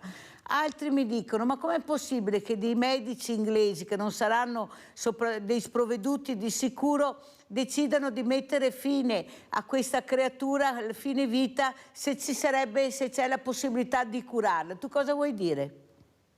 Io dico semplicemente che è una legge inglese che, diciamo, hanno scelto questa legge chiaramente per motivi economici.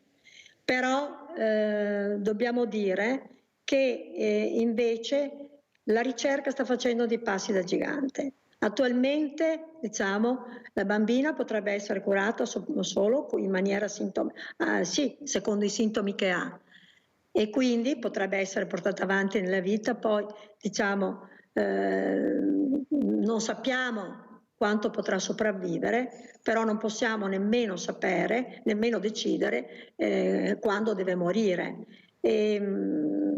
So che per esempio ci sono delle terapie sperimentali anche per le malattie mitocondriali, che sono attualmente, diciamo, vengono somministrate sperimentalmente a dei bambini. So che ci sono delle terapie, diciamo, che possono dare un beneficio. Certo non sono cure risolutive, però servono per non solo dare una mano a questi bimbi così gravi, con queste malattie terribili, ma sono una grandissima esperienza per i medici, per i ricercatori, veramente, per poter curare poi altri bambini, no?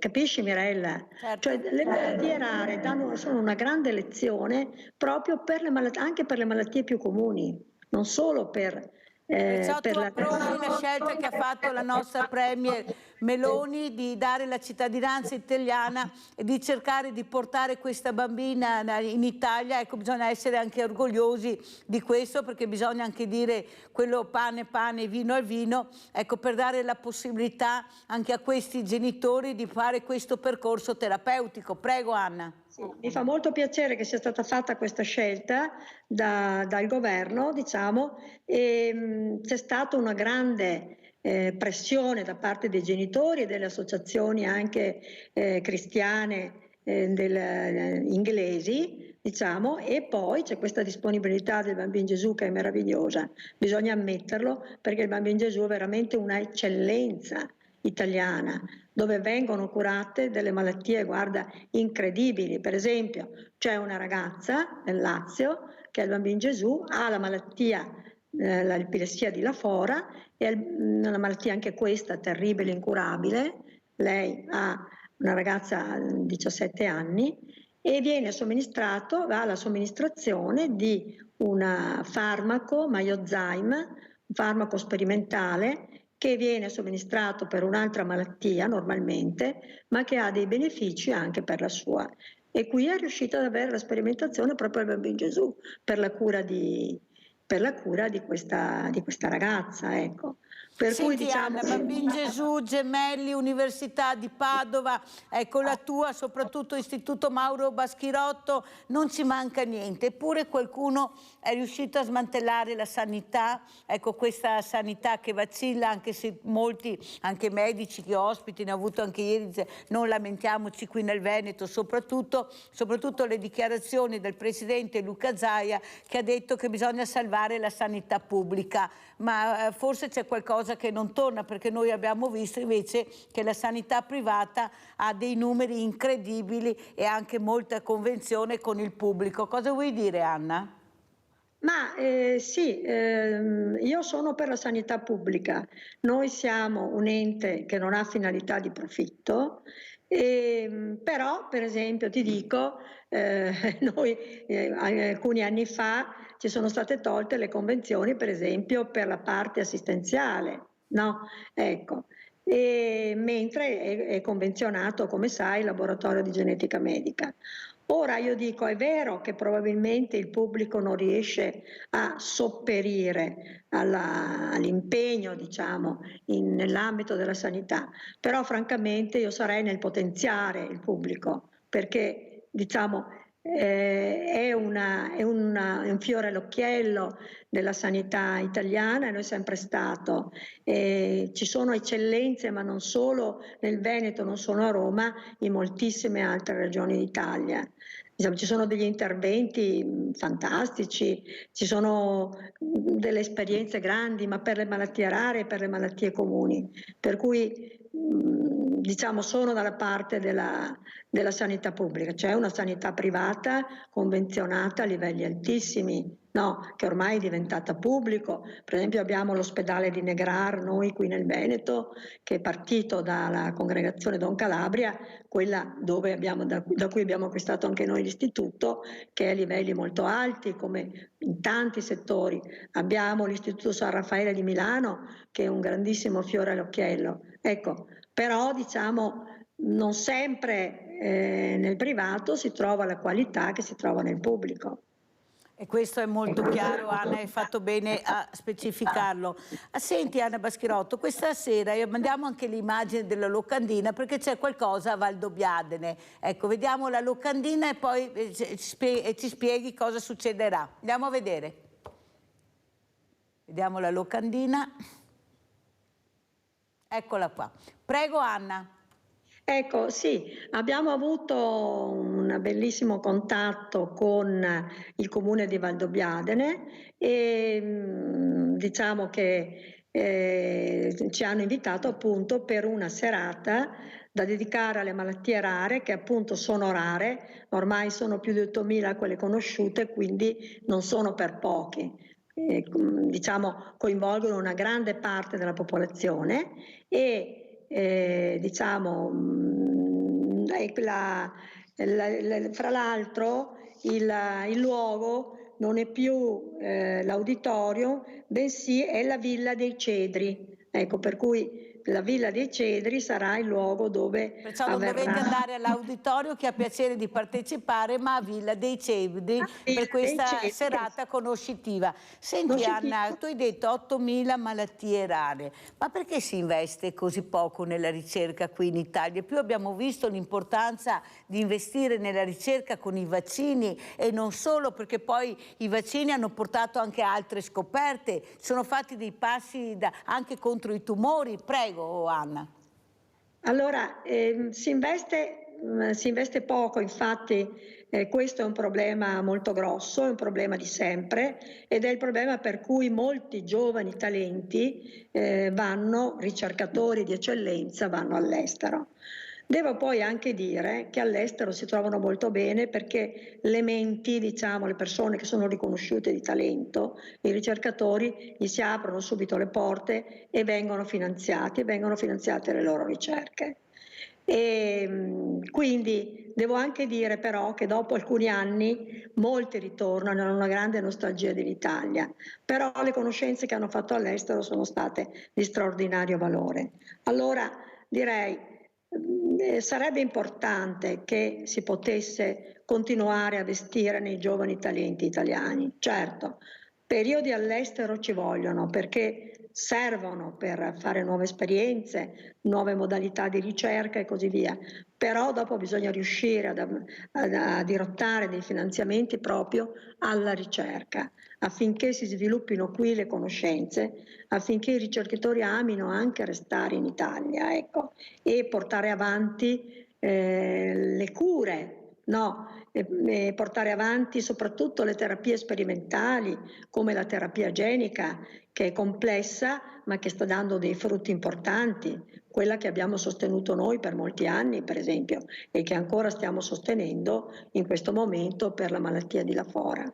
Ecco. Anna, un'altra cosa che volevo chiederti questa mattina è l'importanza anche della passione per questo lavoro, che è la passione del ricercatore, ecco, e soprattutto la volontà anche di capire l'impegno che ha questa professione, perché non è detto, come hai spiegato molto bene, che poi riesci a trovare un posto degno di questa laurea, di essere riconosciuta. Ci sono degli step molto importanti che magari non si conoscono, ma che ci sono, che ti impediscono anche di andare avanti. Prego Anna.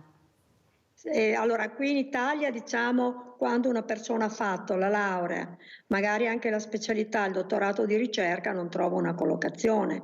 Noi stiamo sostenendo, per esempio, con borse di studio, due ricercatrici che hanno più di 40 anni, okay, le quali sono bravissime e lavorano presso un'università italiana dove sono state trattenute con grandissima difficoltà, con borse di ricerca, con borsettine di studio e così via, che stanno aspettando una posizione universitaria, ma nel frattempo, se vogliamo che continuino a fare ricerca, dobbiamo sostenerle con fondi, diciamo, di associazioni, di enti. Ecco, e questo qui è veramente peccato non investire, capisci, in loro. Quindi le università dovrebbero in qualche modo poter dare la possibilità a queste persone di avere una posizione stabile a un certo punto, non dover rincorrere sempre borse di studio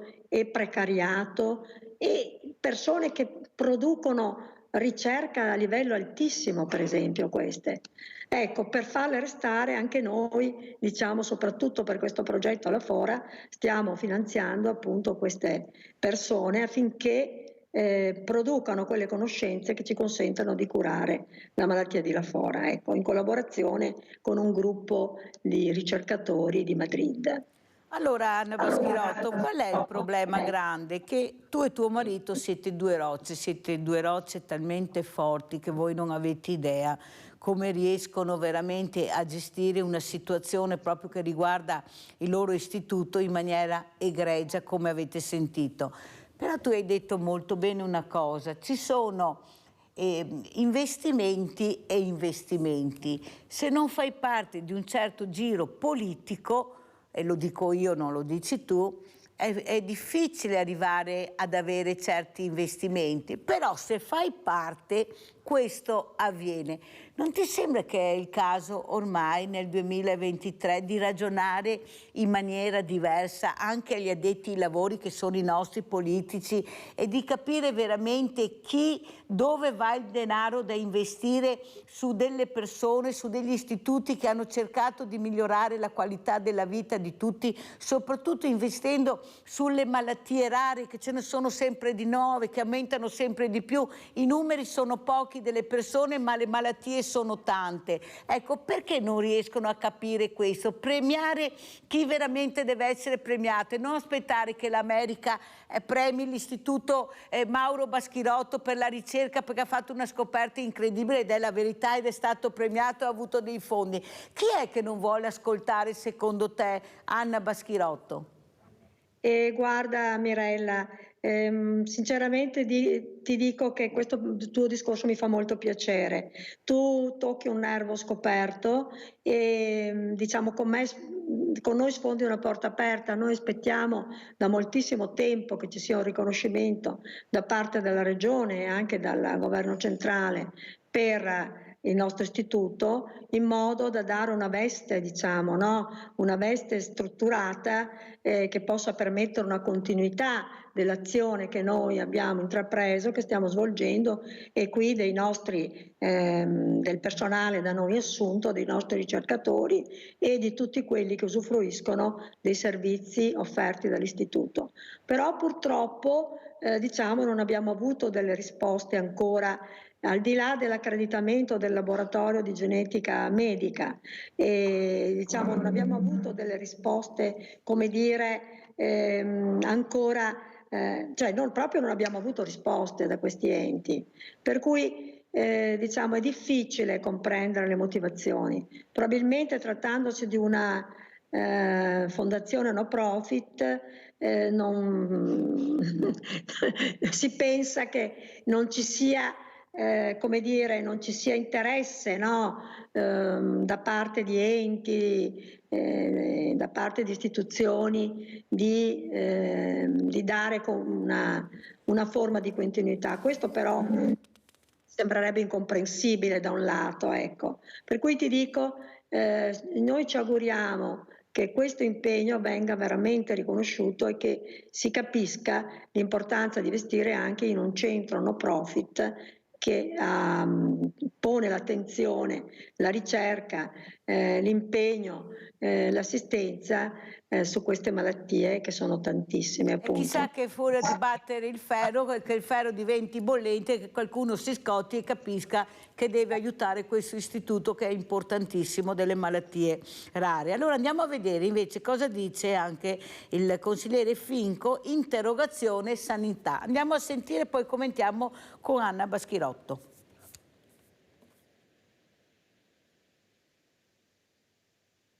Che fine ha fatto il robot di ortopedia e soprattutto perché le schede ospedaliere del San Bassiano non sono state rispettate?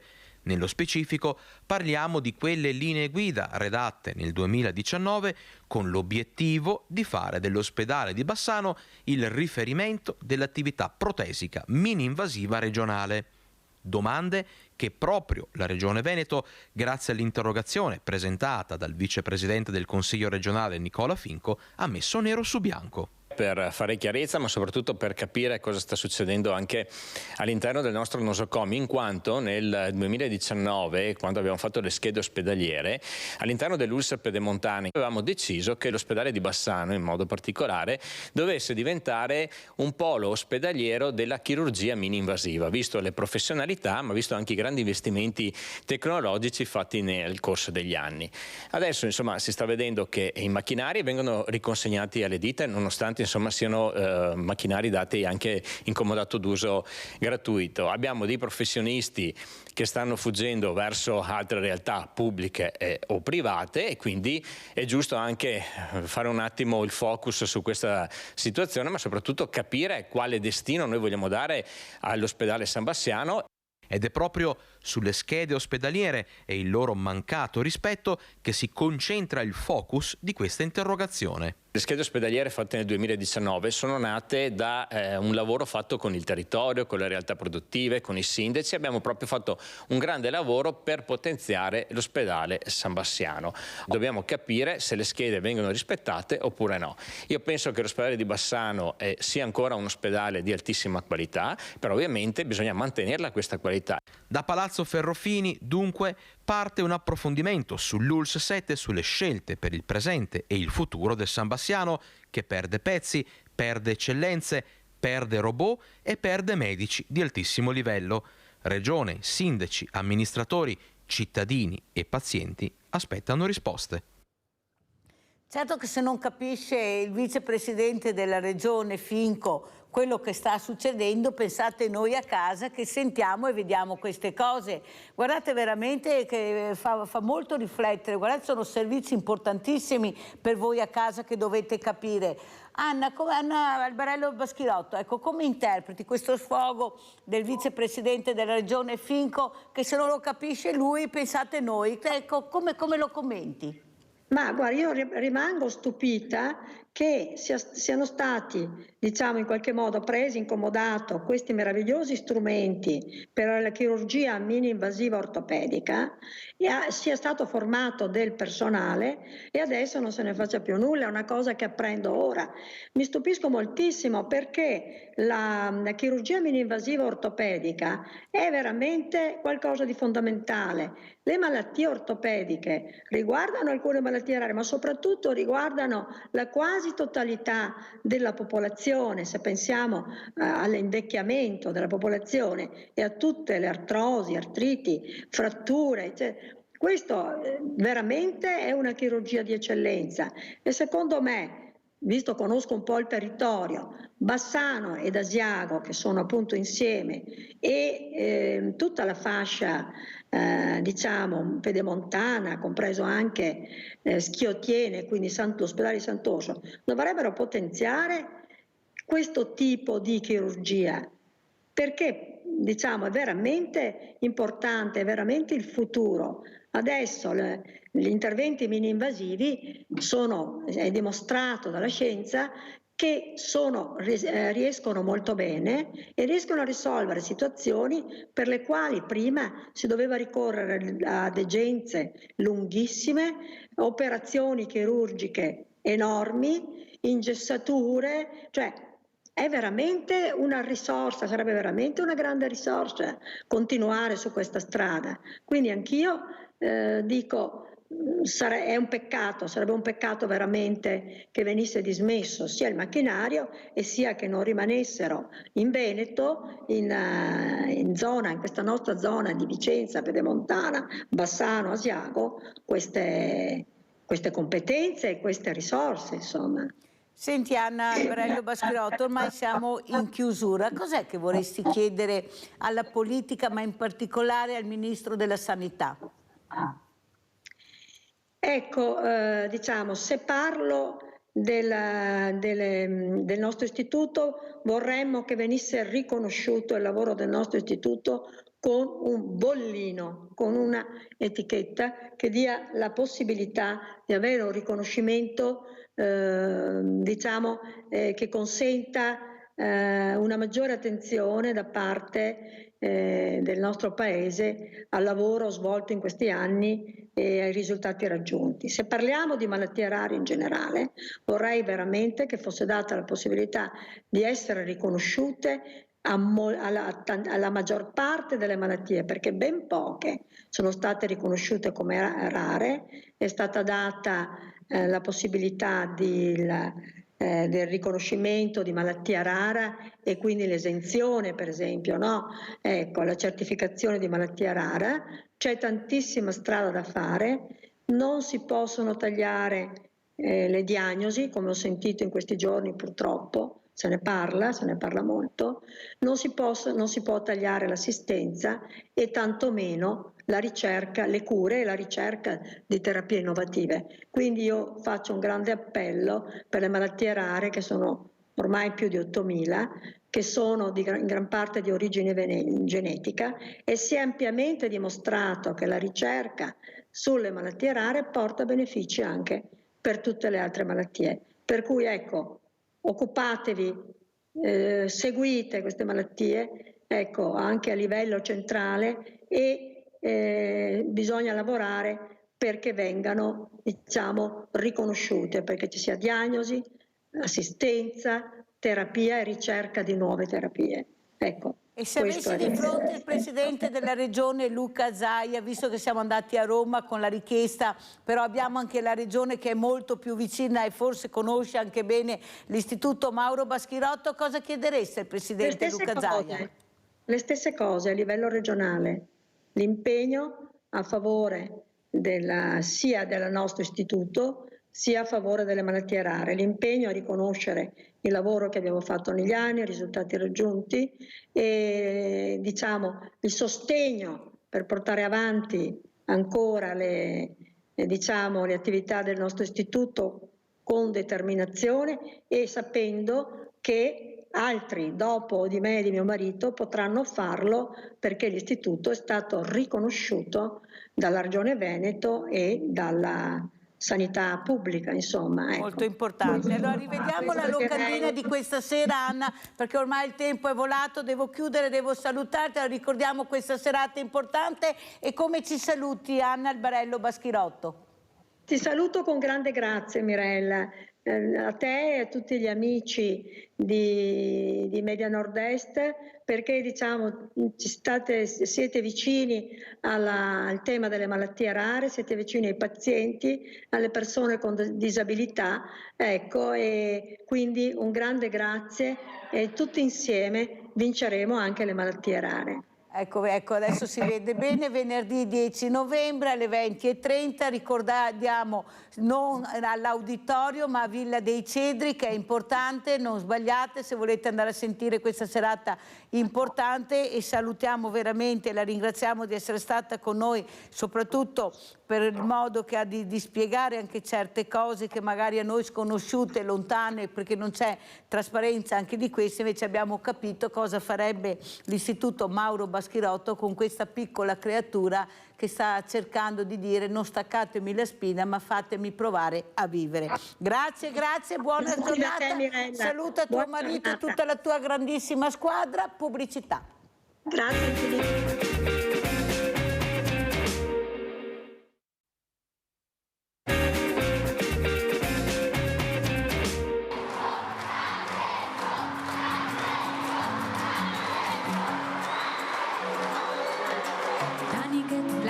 Mucchi di latta, bombole, bambole, giochi di China, scatole tossiche, senti che puzza c'è.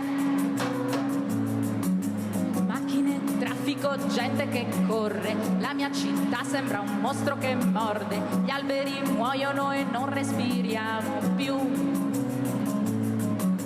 Brucia la terra ed il panna non mangia, per il cotone, per l'olio di palma, mentre restiamo inchiodati alla TV. Guardalo quello che hai fatto, quando hai gettato la cicca sul prato, quando hai versato il veleno tra i fiori blu. E andiamo! Bello mondo, sei casa nostra e noi avremo cura di te. Bello mondo,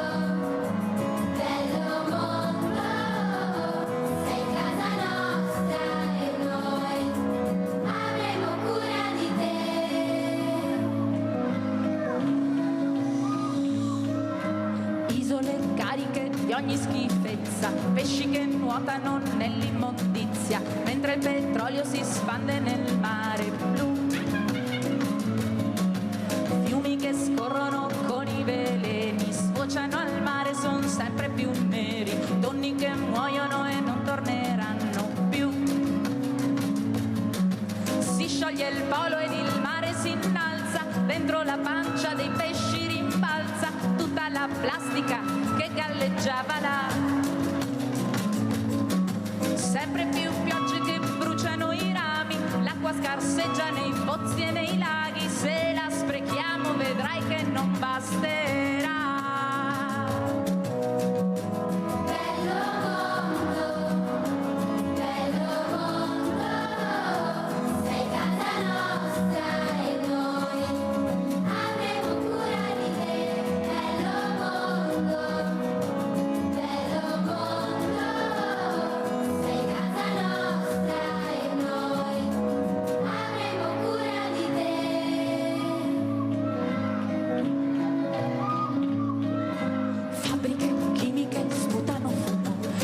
Si ammala ed è sempre più scuro, mentre gli aerei sorvolano la città. Stufe che bruciano quando fa freddo, quando fa caldo mi metto il cappotto, tutta quest'aria malata ci ucciderà. Le api che muoiono negli alveari, i ciclamini sono sempre più rari, compri e ricompri, ma cosa ti resterà? Il cielo si arrabbia, venti furiosi, tempeste di sabbia, casca la terra, che cosa succederà?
Veramente sono onorata di avere questi ospiti nell'ultima parte di Sveglia Veneti. Abbiamo in presenza la dottoressa Erika Boschiero, cantautrice e direttrice coro Università Popolare di Padova. Di Treviso.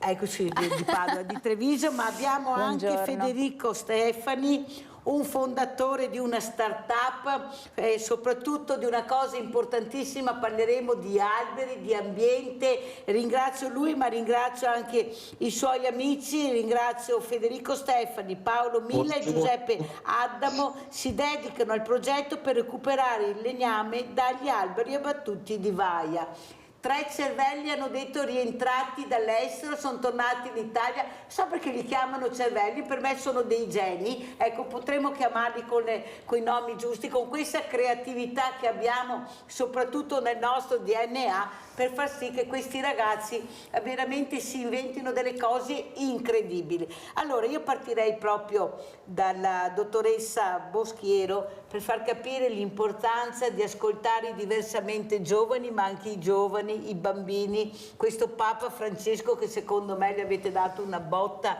di ossigeno incredibile, perché lui quando è in mezzo ai bambini, ai diversamente agili, ai diversamente giovani, lui è felice, come gli dessero veramente ossigeno puro. Prego dottoressa Boschiero, cosa ci racconta? Beh, lì era evidente che forse ne aveva anche bisogno Papa Francesco di un bagno di bambini come quello, e tra l'altro il senso di quell'incontro a cui sono stata veramente onorata per aver partecipato era proprio il pensiero che i bambini possano insegnare a noi e non viceversa, no? È come se noi crescendo ci perdessimo i fondamentali per strada e e le conseguenze di questo sono sotto gli occhi di tutti. E invece i bambini, nel loro essere così disarmanti anche, no? Ti chiedono: ma perché fate la guerra? Ma perché inquinate il pianeta? E vagli tu a spiegare che perché le risorse, l'economia, no, cioè loro vanno al sodo, no? E quindi pensare di tornare a loro come a dei maestri è un'intuizione importante che ha avuto Papa Francesco per questo incontro e di cui mi nutro anch'io, perché lavoro con le scuole da tanto tempo e mi nutre molto questo. Allora, dottoressa Boschiero, valori, tradizioni, ma soprattutto impegno di questi bambini a collaborare. Non hanno voglia di far niente, sono diventati pigri, non hanno manualità. Io invece vedo queste creature che sono meravigliose, invece che sono più avanti di quello che pensiamo. Loro sono cresciuti anche molto in fretta, forse più di noi, però sanno, se tu gli dai i giochi, quale scegliere, come giocare, come inventare, anche come creare il gioco. Il problema è che è troppo faticoso ascoltarli, è troppo faticoso dedicare del tempo prezioso per queste creature che chiedono in continuazione perché. Come mai tanti perché? Perché? Perché? Perché? Perché sono curiosi, vogliono capire perché gli dici sì e perché gli dici no, perché una cosa non va bene e una cosa va bene, quello che vorrebbero fare che tu non ascolti. Perché si ascolta così poco il bambino, ma poi si ascolta così poco anche il diversamente giovane, perché anche loro c'è una solitudine che sta invadendo questa società che è veramente spaventosa. Prego, dottoressa. Si ascolta poco in generale, quindi si ascolta poco i bambini, si ascolta poco gli anziani, ma ci si ascolta anche gran poco tra di noi. Basta vedere adesso, questa è una trasmissione dove si dialoga scambiandosi la parola, ma se uno accende qualsiasi talk show serale ci si parla sopra in continuazione. Cioè, stiamo in una società dove l'ascolto è diventato un optional, no? E invece è la premessa fondamentale per qualsiasi tipo di comunicazione. E se non c'è la comunicazione poi ci si spara addosso, che siano parole, che siano gesti, che siano bombe, poi sappiamo che cosa succede. Per cui credo che la strada di tornare ad ascoltarsi sia la primaria, insomma, ed è anche quello che faccio, visto che abbiamo accennato ai diversamente giovani, come li chiama lei. Io dirigo appunto da 6 anni ormai il coro dell'Università Popolare di Treviso, che è un coro di 40, ormai siamo quasi 50 donne, dai 60 ai 90 anni. E lì, quando canti in un coro, l'ascolto è la premessa fondamentale, per cui se non sai ascoltare non puoi cantare in un coro, perché sovrasti, perché vai fuori tempo, e quindi è un allenamento costante all'ascolto, e quindi questo fa di un coro anche un prototipo di comunità, secondo me. E forse fa capire anche l'importanza di ascoltare queste figure che hanno già dato tanto, ma che potrebbero ancora dare, e purtroppo molto spesso si sentono nell'angolo, si sentono all'angolo, si sentono non capite, ecco, non hanno i servizi che meriterebbero, perché io dico sempre, dottoressa, che se siamo diventati così grandi e belli è merito loro, del loro lavoro, del loro sacrificio. Certo. Con poco sono riusciti a farci diventare così grandi e belli, ma qualcuno sta distruggendo tutto. Però io ho fiducia nei giovani, io ho una fiducia enorme nei giovani e spero molto, e questa mattina c'è Federico Stefani, fondatore di Vaia, questa start-up, come ho detto, con altri 2 amici, che sta cercando invece di è rientrato nel suo territorio, è iniziato qui, è rientrato in Italia per far capire che forse c'è ancora speranza se qualcuno ascolta. Prego Federico, cosa ci vuoi raccontare e come vuoi salutarci? Prego. Buongiorno e grazie a tutti dell'invito. Sì, sappiamo che quando parliamo di sostenibilità e di impatto dobbiamo sempre unire le persone e il pianeta insieme, le 2 cose non sono mai distinte. E semplicemente noi ci siamo chiesti, in un mondo dove acquistiamo un sacco di oggetti, un sacco di cose che magari in tanti casi sono inutili e poi ce ne dimentichiamo pure, e ci siamo detti: ma se produrre non fosse togliere alle persone, togliere al pianeta, ma se non fosse un restituire, un costruire relazione e un mondo che ci rappresenta? Da questa domanda è nata la nostra startup, che oggi è diventata un brand, che ha 3 anni di vita ed è riuscita ad avere un impatto enorme sia nelle filiere artigiane con cui lavoriamo, sia in tutte le Dolomiti, ed è il motivo per cui siamo nati. Conosciamo tutti la tempesta che nell'ottobre del 2018, quest'anno sono esattamente 5 anni dalla tempesta, sono stati abbattuti 42 milioni di alberi, il disastro ambientale più grande d'Italia degli ultimi 50 anni, uno dei peggiori d'Europa. C'era un'enorme quantità di legname a disposizione che aveva perso il suo valore, perché c'era talmente tanto che veniva quasi buttato via. Grandi multinazionali dalla Cina, dall'estero venivano e prendevano gratuitamente questo legname, e quel valore, quella relazione con il legno che le popolazioni della montagna avevano veniva improvvisamente meno. Sappiamo che ad esempio Venezia è stata costruita sugli abeti che sono nelle nostre valli sulle Dolomiti, e improvvisamente quel valore non c'era più.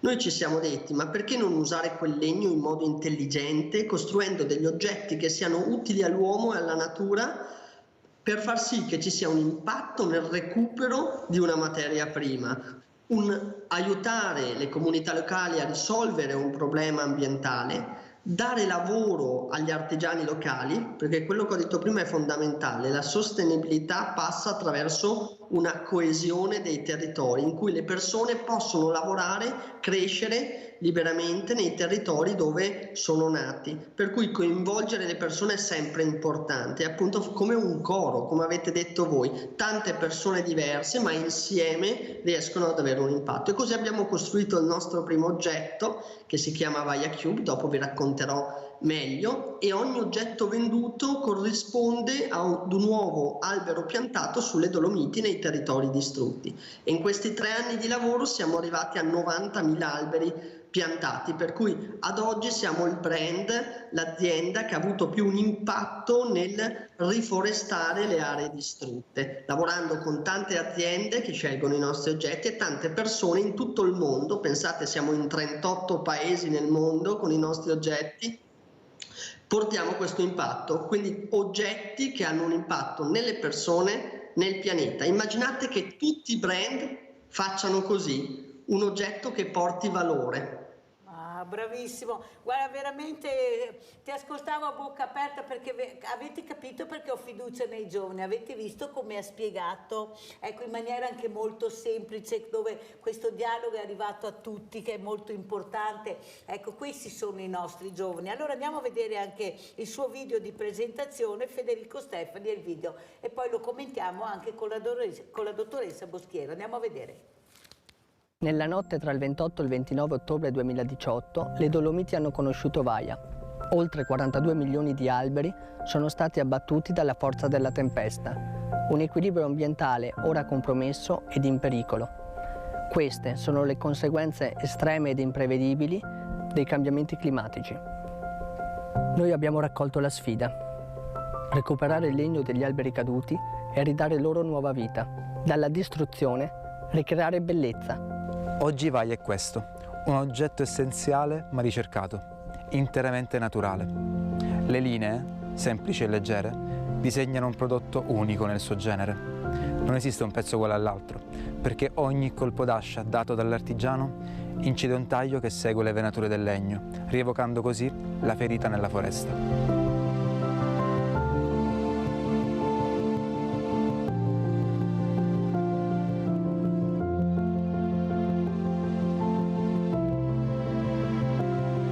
Vogliamo tutelare e sostenere i territori colpiti, oggi a rischio, recuperando una preziosa materia prima che altrimenti andrebbe sprecata. Il nostro intento è di ripristinare il delicato equilibrio del bosco. Una parte dei ricavi è destinata a ripiantare nuovi alberi e a promuovere iniziative ecologiche nel territorio. Possono sembrare solitari e austeri, eppure gli alberi comunicano tra loro, come una grande comunità, creando attraverso le radici una rete di connessioni. Seguendo il loro esempio, noi intendiamo formare una comunità di persone che condividono i nostri valori e che scelgono di combattere la battaglia di Vaia. Ed è così che un piccolo oggetto diventa veicolo di rinascita e di cooperazione. La vision di Vaia è di costruire oggetti utili all'uomo e alla natura, valorizzando materie prime provenienti da luoghi specifici, colpiti da calamità naturali. Oggi utilizziamo gli alberi caduti nel nord-est dell'Italia, domani recupereremo altre materie prime, ridando loro dignità.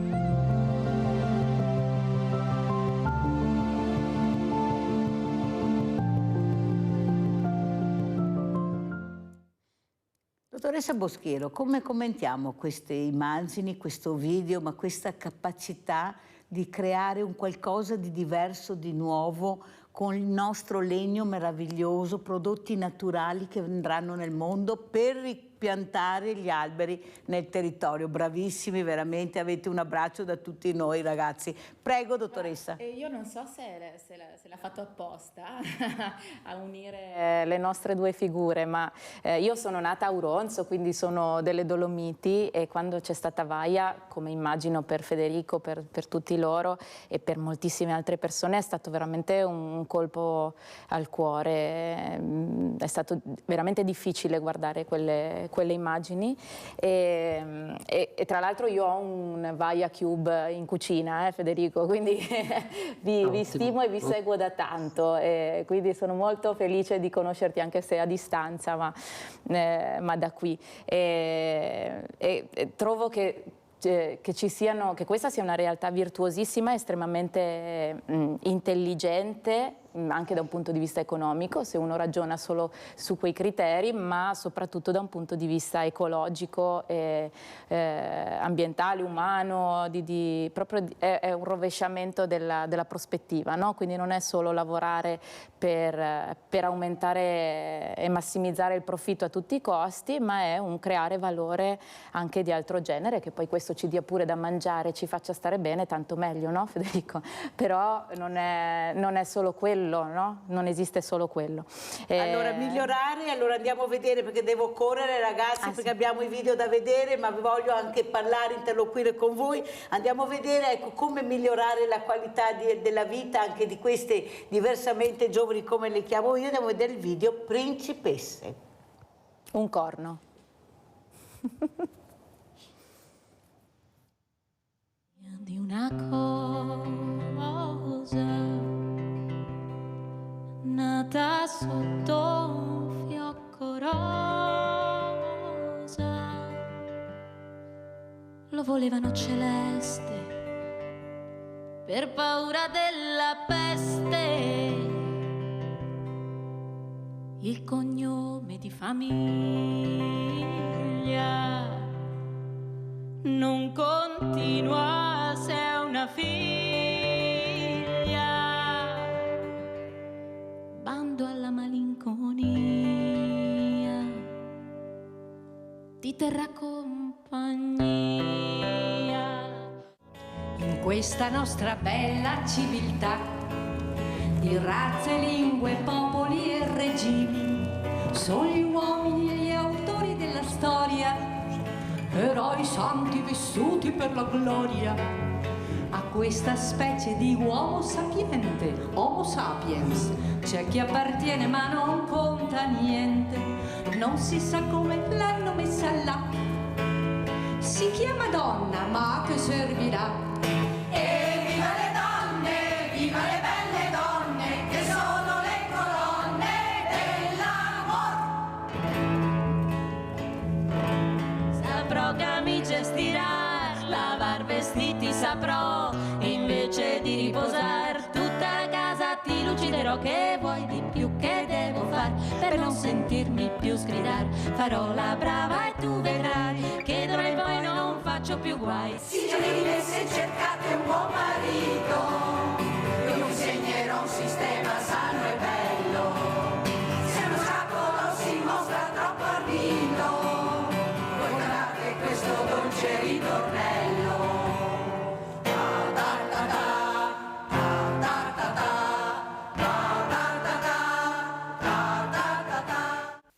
Rosa riceve bambole, Blu riceve pistole giocattolo. A Rosa viene detto di essere carina, a Blu viene detto di diventare muscoloso. A Blu viene mostrato il sangue nei film d'azione, lotte, orgoglio. Rosa inizia a sanguinare ogni mese. Le viene detto sangue, vergogna, nascondi. Nel nostro nido noi viviamo felici, lui mi corteggia come il primo dì, sempre gentile, sempre innamorato, lui continua a stringermi e baciarmi con passione. Ma se ti lascia sola in casa, il tuo tesoro, vuoi sapere che fa? Dopo aver chiuso tutte le finestre, in cucina lascia aperto il gas. Però mi vuole bene, tanto bene, però mi vuole bene, tanto bene, mi vuole tanto bene, tanto bene, bene da morire. La la la la la la la la la la la la. Ti hanno tirato su dicendoti che sei una principessa, che prodi cavalieri o giovani principi, allevati da regine femmine, porca puttana, rischiano la vita uccidendo draghi, superando ostacoli mostruosi e solo per salvare te, l'inerme e fragile principessa. E basta con ste principesse, principesse un corno, perché ci sta davvero stretto quell'abito. Non vogliamo dormire 100 anni aspettando un bacio per il risveglio. Sappiamo uscire da sole dalla torre e se c'è un drago da ammazzare, ce la vediamo noi. Io sarei qua per esprimere il punto di vista maschile.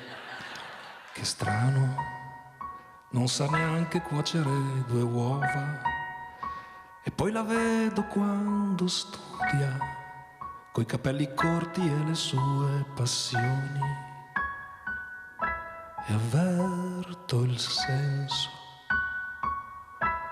di una donna nuova. Voi ci mostrate il pensiero elementare, quello che a volte dimentichiamo nel preoccuparci tanto. Voi ci mostrate le lacrime che abbiamo dentro, quelle che tanto ci imbarazzano. E voi ci rassicurate con l'essenziale. Voi ci provocate con l'intuizione. E voi vi trovate dove termina la terra. Voi dove comincia il cielo. Ed è lì che ci incontriamo, da millenni. Magnificamente diversi e in equilibrio su quel filo dove non si cade soltanto se si cammina insieme. Bellissimo, bellissimo questo dialogo, bellissimo. Federico Stefani, ecco, camminare insieme per progetti importanti che fanno bene alla società, alla comunità, ma non solo la nostra comunità. Il cielo è unico, ce n'è uno ed è di tutti, non è diviso con le frontiere. Ecco, cosa vuoi dire? Perché vi ha portato a portare avanti questa start-up, questo progetto bellissimo per l'intero pianeta, direi? Prego. E siete stati anche premiati, mi sembra. Erika è una dimostrazione, non sapeva che eri qui questa mattina, però qualcosa di tuo, perciò io non lo sapevo, però hai sentito, ecco, con quanto ha apprezzato quello che avete fatto e quello che hai detto. Prego. Beh, grazie innanzitutto. Io credo che ci sono tantissime cose belle e straordinarie intorno a noi e ci si focalizza magari su quello che non funziona. Sembra che il mondo stia magari andando di peggio in peggio, ma io non credo che sia così. Dobbiamo veramente ricordarci di quante cose belle e straordinarie abbiamo intorno, di quante persone credano nell'idea di rispettare gli altri, di rispettare noi stessi, di rispettare l'ambiente. Noi quando abbiamo iniziato questa startup Vaia, ci siamo detti che volevamo divertirci, volevamo fare qualcosa che ci piaccia, che rappresenti il nostro modo di vedere il mondo. Quello in cui nella diversità, ognuno diverso, ma insieme possiamo affrontare ciò che conta, le sfide della società di oggi attraverso l'arte, la creatività, la bellezza. Noi, l'hai detto benissimo prima, in Italia abbiamo una grandissima dote, la creatività. Guardate, io ho lavorato in altri stati per tanti anni e la nostra capacità di vedere i problemi come opportunità, far sì che la bellezza possa essere ed arrivare ovunque, è una cosa che abbiamo noi italiani. E noi l'abbiamo resa all'interno dei nostri oggetti. Ogni oggetto che porta questo impatto nell'arte, nella bellezza, nel design, ma soprattutto nel creare una squadra, un team che è fatto da tanti giovani e tanti artigiani che hanno scelto di sposare la nostra causa. Io vi invito a venire a trovarci qua in Trentino e a vedere con noi gli alberi che abbiamo piantato, vederli crescere negli anni e pensare che possiamo in ogni cosa che facciamo ogni giorno avere un impatto, che sia verso la persona che è accanto a noi, sino ad avere un impatto nel mondo. E dobbiamo impegnarci in una cosa: creare fiducia. Se noi abbiamo fiducia verso il futuro, allora abbiamo un'energia dentro che riusciamo a dare, donare e a condividere con gli altri. Lo facciamo attraverso i nostri oggetti, il nostro modo di vedere il mondo e ognuno come voi, come tu oggi racconti alle persone la nostra storia, come il canto, il coro che abbiamo detto prima, ognuno diverso ma insieme nell'idea che il mondo è straordinario e noi dobbiamo, secondo me, ricordarci che dobbiamo divertirci e fare le cose con il sorriso. Sai Federico, però quello che penso io, è vero quello che dici tu, però io ho bisogno di voi, che vi fate sentire di più, perché io vi devo cercare, vi devo trovare per farvi far capire che ci siete, che ci sono dei messaggi positivi, però siamo sempre chiusi, io dico sempre, siamo profondo nord, facciamo belle cose ma abbiamo poca visibilità. Ecco, anche questo è molto importante, invece a casa devono avere questi messaggi positivi, questa fiducia, perché gli esempi che abbiamo e che fanno vedere, Federico, sono negativi. L'altro giorno ho avuto un ospite che ha creato Party Moda che mi ha detto lei è arrabbiata, perché ho detto ma come? Io sono a Venezia, la città più bella del mondo, però se devo presentare un qualcosa devo andare a Milano o a Roma. Ma perché questo? Ma come? Se la città più bella del mondo, con una potenzialità enorme, perché mi devo spostare a Milano o a Roma? Tanto è vero che lei è veneziana ma era a Milano e ha fatto questo gruppo di lavoro anche di donne venete, ma a Milano. Capisci che ho bisogno di far vedere gli esempi positivi? O questa creatrice che dalla polpa dell'albero ha ricavato un filo naturale meraviglioso, ha fatto vedere una sfilata da rimanere a bocca aperta. Ma se io non faccio vedere queste cose, come fanno ad arrivare a casa? Per questo vi chiedo di partecipare, di venire, di mandarmi i video, perché è importante far capire che abbiamo anche questo rovescio della medaglia, o sbaglio? Dottoressa Boschiero? Sì, poi credo che non dipenda solo da noi, nel senso che noi dobbiamo fare tutto il possibile per far conoscere quello che si fa e c'è chi lo fa di più, chi lo fa di meno, poi esistono i social, anche quella sono una strada importante. Poi è vero che non sono tutti come voi, per cui anche quello che viene definito mainstream, io mi riferisco soprattutto per quanto riguarda la musica, ma anche poi immagino in generale le logiche della comunicazione seguono una strada diversa da quella della qualità di quello che si porta. No? Bravissima dottoressa. E quindi in genere, come al solito, c'è sempre quella parolina profitto che marcisce tutto, no? Per cui devo fare business in qualsiasi modo. Per cui possono esserci cose di altissima qualità, però di fronte a quello che invece è il diktat delle grandi multinazionali, che siano musicali, che siano della moda, che siano in qualsiasi ambito noi vogliamo, questo crea un muro molto alto da superare, quindi noi facciamo il possibile, però poi bisogna vedere chi detiene il potere mediatico. Cominciamo certo, a far vedere. Certo, allora andiamo a vedere anche questo video bellissimo che ci ha mandato Federico Stefani, piantumazione.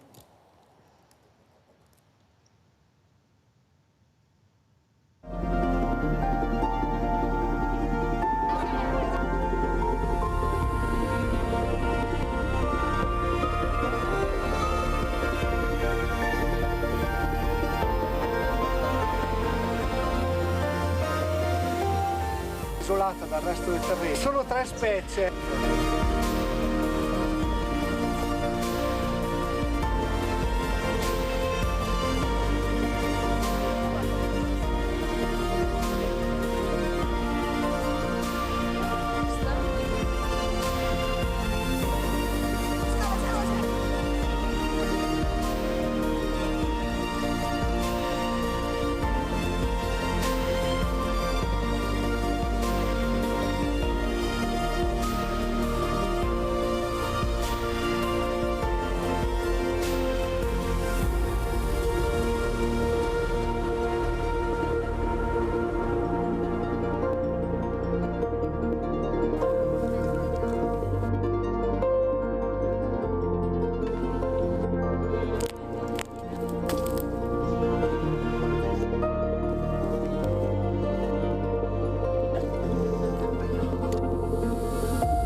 Molto bello, ti ringrazio Federico, ma soprattutto la prossima volta fallo in orizzontale, per cortesia, non in verticale, fatelo in orizzontale quando fate i video, ecco, veramente, perché sono molto importanti e sono anche molto belli, ma soprattutto il messaggio dell'ambiente, dell'equilibrio, della natura, degli animali, questo è il benessere. Parlavo adesso con la dottoressa Boschiero. Prego Stefani. Ci troviamo ogni anno a costruire quella che si chiama la foresta degli innovatori. È una giornata in cui affrontiamo tanti temi: l'inclusione sociale, i problemi alimentari, la tecnologia, l'intelligenza artificiale, tutte un po' le sfide che il mondo sta affrontando oggi. E quella giornata però vogliamo che non sia solo parole, ma che sia anche un costruire una rete che si fa attraverso il piantare ognuno di noi un albero, regalare un albero a tutti gli innovatori, a tutte quelle persone che si mettono in gioco. Quest'anno abbiamo piantato 1000 alberi, proprio il 16 settembre, e c'erano 500 persone da tutta Italia, quindi una community che oggi conta più di 150.000 persone e che ci segue in modo affiatato, dandoci consigli, sentendosi parte di appunto una visione. Piantare un albero è un atto semplicissimo, però ci ricorda di quanto è importante creare questa connessione con il territorio intorno a noi. Farlo insieme ci ricorda che appunto un albero piantato vicino a un altro alberello insieme a un'altra persona,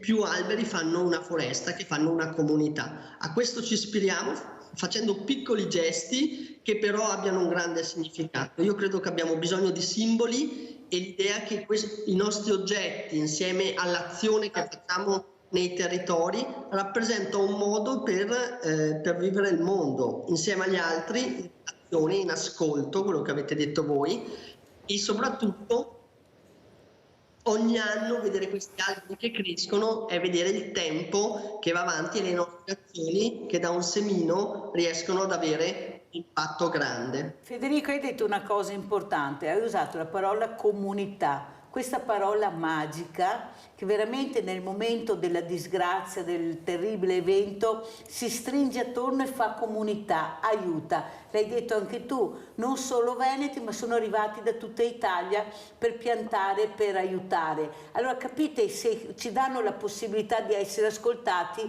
forse abbiamo anche più voglia di fare comunità, perché veramente è questo il problema, devono arrivare questi messaggi per fare comunità, per invogliarci a uscire, non essere più pigri, perché abbiamo qualcuno che ci ascolta, qualcuno che ci fa staccare la spina per un bene comune. Andiamo a vedere anche questo video innovatori per capire l'importanza di queste giornate e di quello che vi stiamo facendo vedere.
Allora, dottoressa Boschero, come commentiamo questi bellissimi video, ma con questa voglia di fare di questi ragazzi, che sono anche dei geni, perché pensate che creatività hanno avuto per mettere in piedi questa start-up che si chiama Non a caso Vaia. Prego, dottoressa. Ma sono molto d'accordo con Federico quando diceva che in realtà ci sono tantissime cose belle, no? Credo che proprio tornando ai mass media, ma purtroppo abbiamo a che fare con loro, tendenzialmente ci viene mostrato solo il brutto e il bello viene tenuto ben nascosto. Per cui anche ogni persona che nel suo piccolo prova, no, a fare qualcosa di virtuoso si sente estremamente sola e pensa di essere in un mondo dove invece tutti fanno i loro porci comodi e così via. In realtà non è così e quindi c'è un gran bisogno di uscire allo scoperto e di vedere quante realtà virtuose come quella di Federico, dei suoi soci ce ne sono tantissime, e quindi nutrirsi di questo e delle buone notizie che comunque ce ne sono, nonostante tutto ci sono tante cose che ci danno motivo di sperare che si può credere di migliorare facendo ognuno la propria parte, quello è fondamentale. E soprattutto puntando e investendo anche sui diversamente giovani. Noi parlavo ieri, avevo un geriatra ospite, che abbiamo i centenari che sono una cosa incredibile, cioè con una vivacità, con dei ricordi pazzeschi, e come parlano davanti alle telecamere con un microfono, come vivono questi compleanni, perché sono ancora vivaci. È quello che non riusciamo a capire. Il corpo invecchia, la pelle anche, ma l'occhio, se tu lo guardi, è un occhio vispo, vivo, che ha bisogno di energia. O sbaglio, Federico? Cosa dici? Puntare anche sui diversamente giovani, portarli anche a vedere questi posti meravigliosi. L'altro giorno abbiamo visto una signora che raccoglieva castagne a 90 anni, autonoma, con la propria macchina, con questi sacchi in spalla, 90 anni, ma vi rendete conto? Ma cosa vogliamo chiedere di più a queste figure? Prego, Federico. Beh, la società è bella per... Io ricordo... vi racconto questa storia, anzi, scusate che cambio discorso. Sapete che chi è l'inventore? Io ho qua il nostro oggetto, che è il Vaia Cube. Questo oggetto lo ha inventato mio nonno. E vi racconto questa storia perché mio nonno, quando aveva 92 anni, oggi non c'è più, prima della tempesta mi aveva regalato questo oggetto fatto in legno, di cui io ero innamorato, in cui appunto inserendo il nostro smartphone, così, questo amplificava il suono. Io dicevo, ma nonno, ma cosa mi hai costruito? E quando c'è stata la tempesta mi chiedevo, ma che cos'è che si può fare con questo legno che riesca a creare questo impatto sociale ed ambientale? E avevo sulla scrivania questo oggetto fatto da questo 92enne e ho detto, ma cavolo nonno, mio nonno in quel momento non c'era più, e pensate che quello è stato l'ultimo oggetto che ha realizzato nella sua vita. E quindi ho detto, pensate, in realtà tutto nasce perché un 92enne, un falegname creativo, mi ha regalato questo oggetto. Per cui diciamo che se non c'è un dialogo tra generazioni diverse, l'ascoltare l'esperienza, e soprattutto ricordiamoci che adesso viviamo in un mondo del benessere dove la tecnologia è ovunque, ma se penso appunto a mio nonno, che era nato nel 1927, sono persone che hanno vissuto la guerra, hanno vissuto tante cose e sanno il valore della relazione con la natura, il valore della relazione di una comunità. Pensate alle comunità di montagna che si aiutavano tra di loro e che hanno costruito la loro forza proprio dalla relazione nelle comunità, del sapersi aiutare. Per cui il progetto Vaia nasce dal dialogo che ho avuto con mio nonno, dall'amore che io avevo per lui e lui aveva per me, e soprattutto dal saper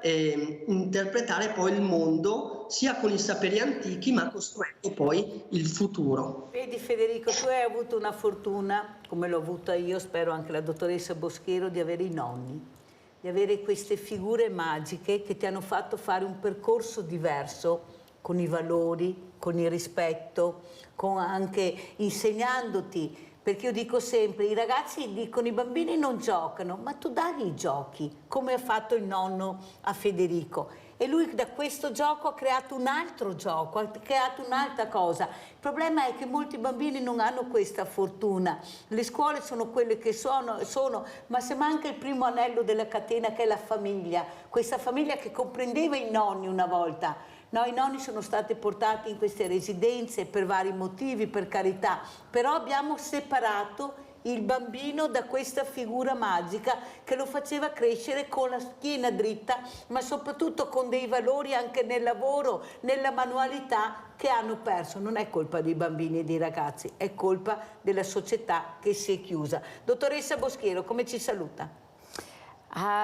Vi saluto ringraziandovi innanzitutto e dando appuntamento a Federico, spero presto, ho voglia di venirvi a trovare, anche perché c'è molto che ci accomuna. Io ho scritto una canzone su Vaia e sugli alberi, abbiamo uno spettacolo teatrale, quindi insomma spero che ci sarà modo di incontrarsi e credo che sia bello che abbiamo portato insieme anche questa mattina le nostre esperienze e che ce ne siano, insomma ci siano tante occasioni, quindi ringrazio lei Mirella per io questo ringrazio invito. Veramente questi ospiti meravigliosi che ho la fortuna di avere tutte le mattine. Come ci saluti Federico, Stefani, un grande abbraccio anche ai tuoi compagni di merenda.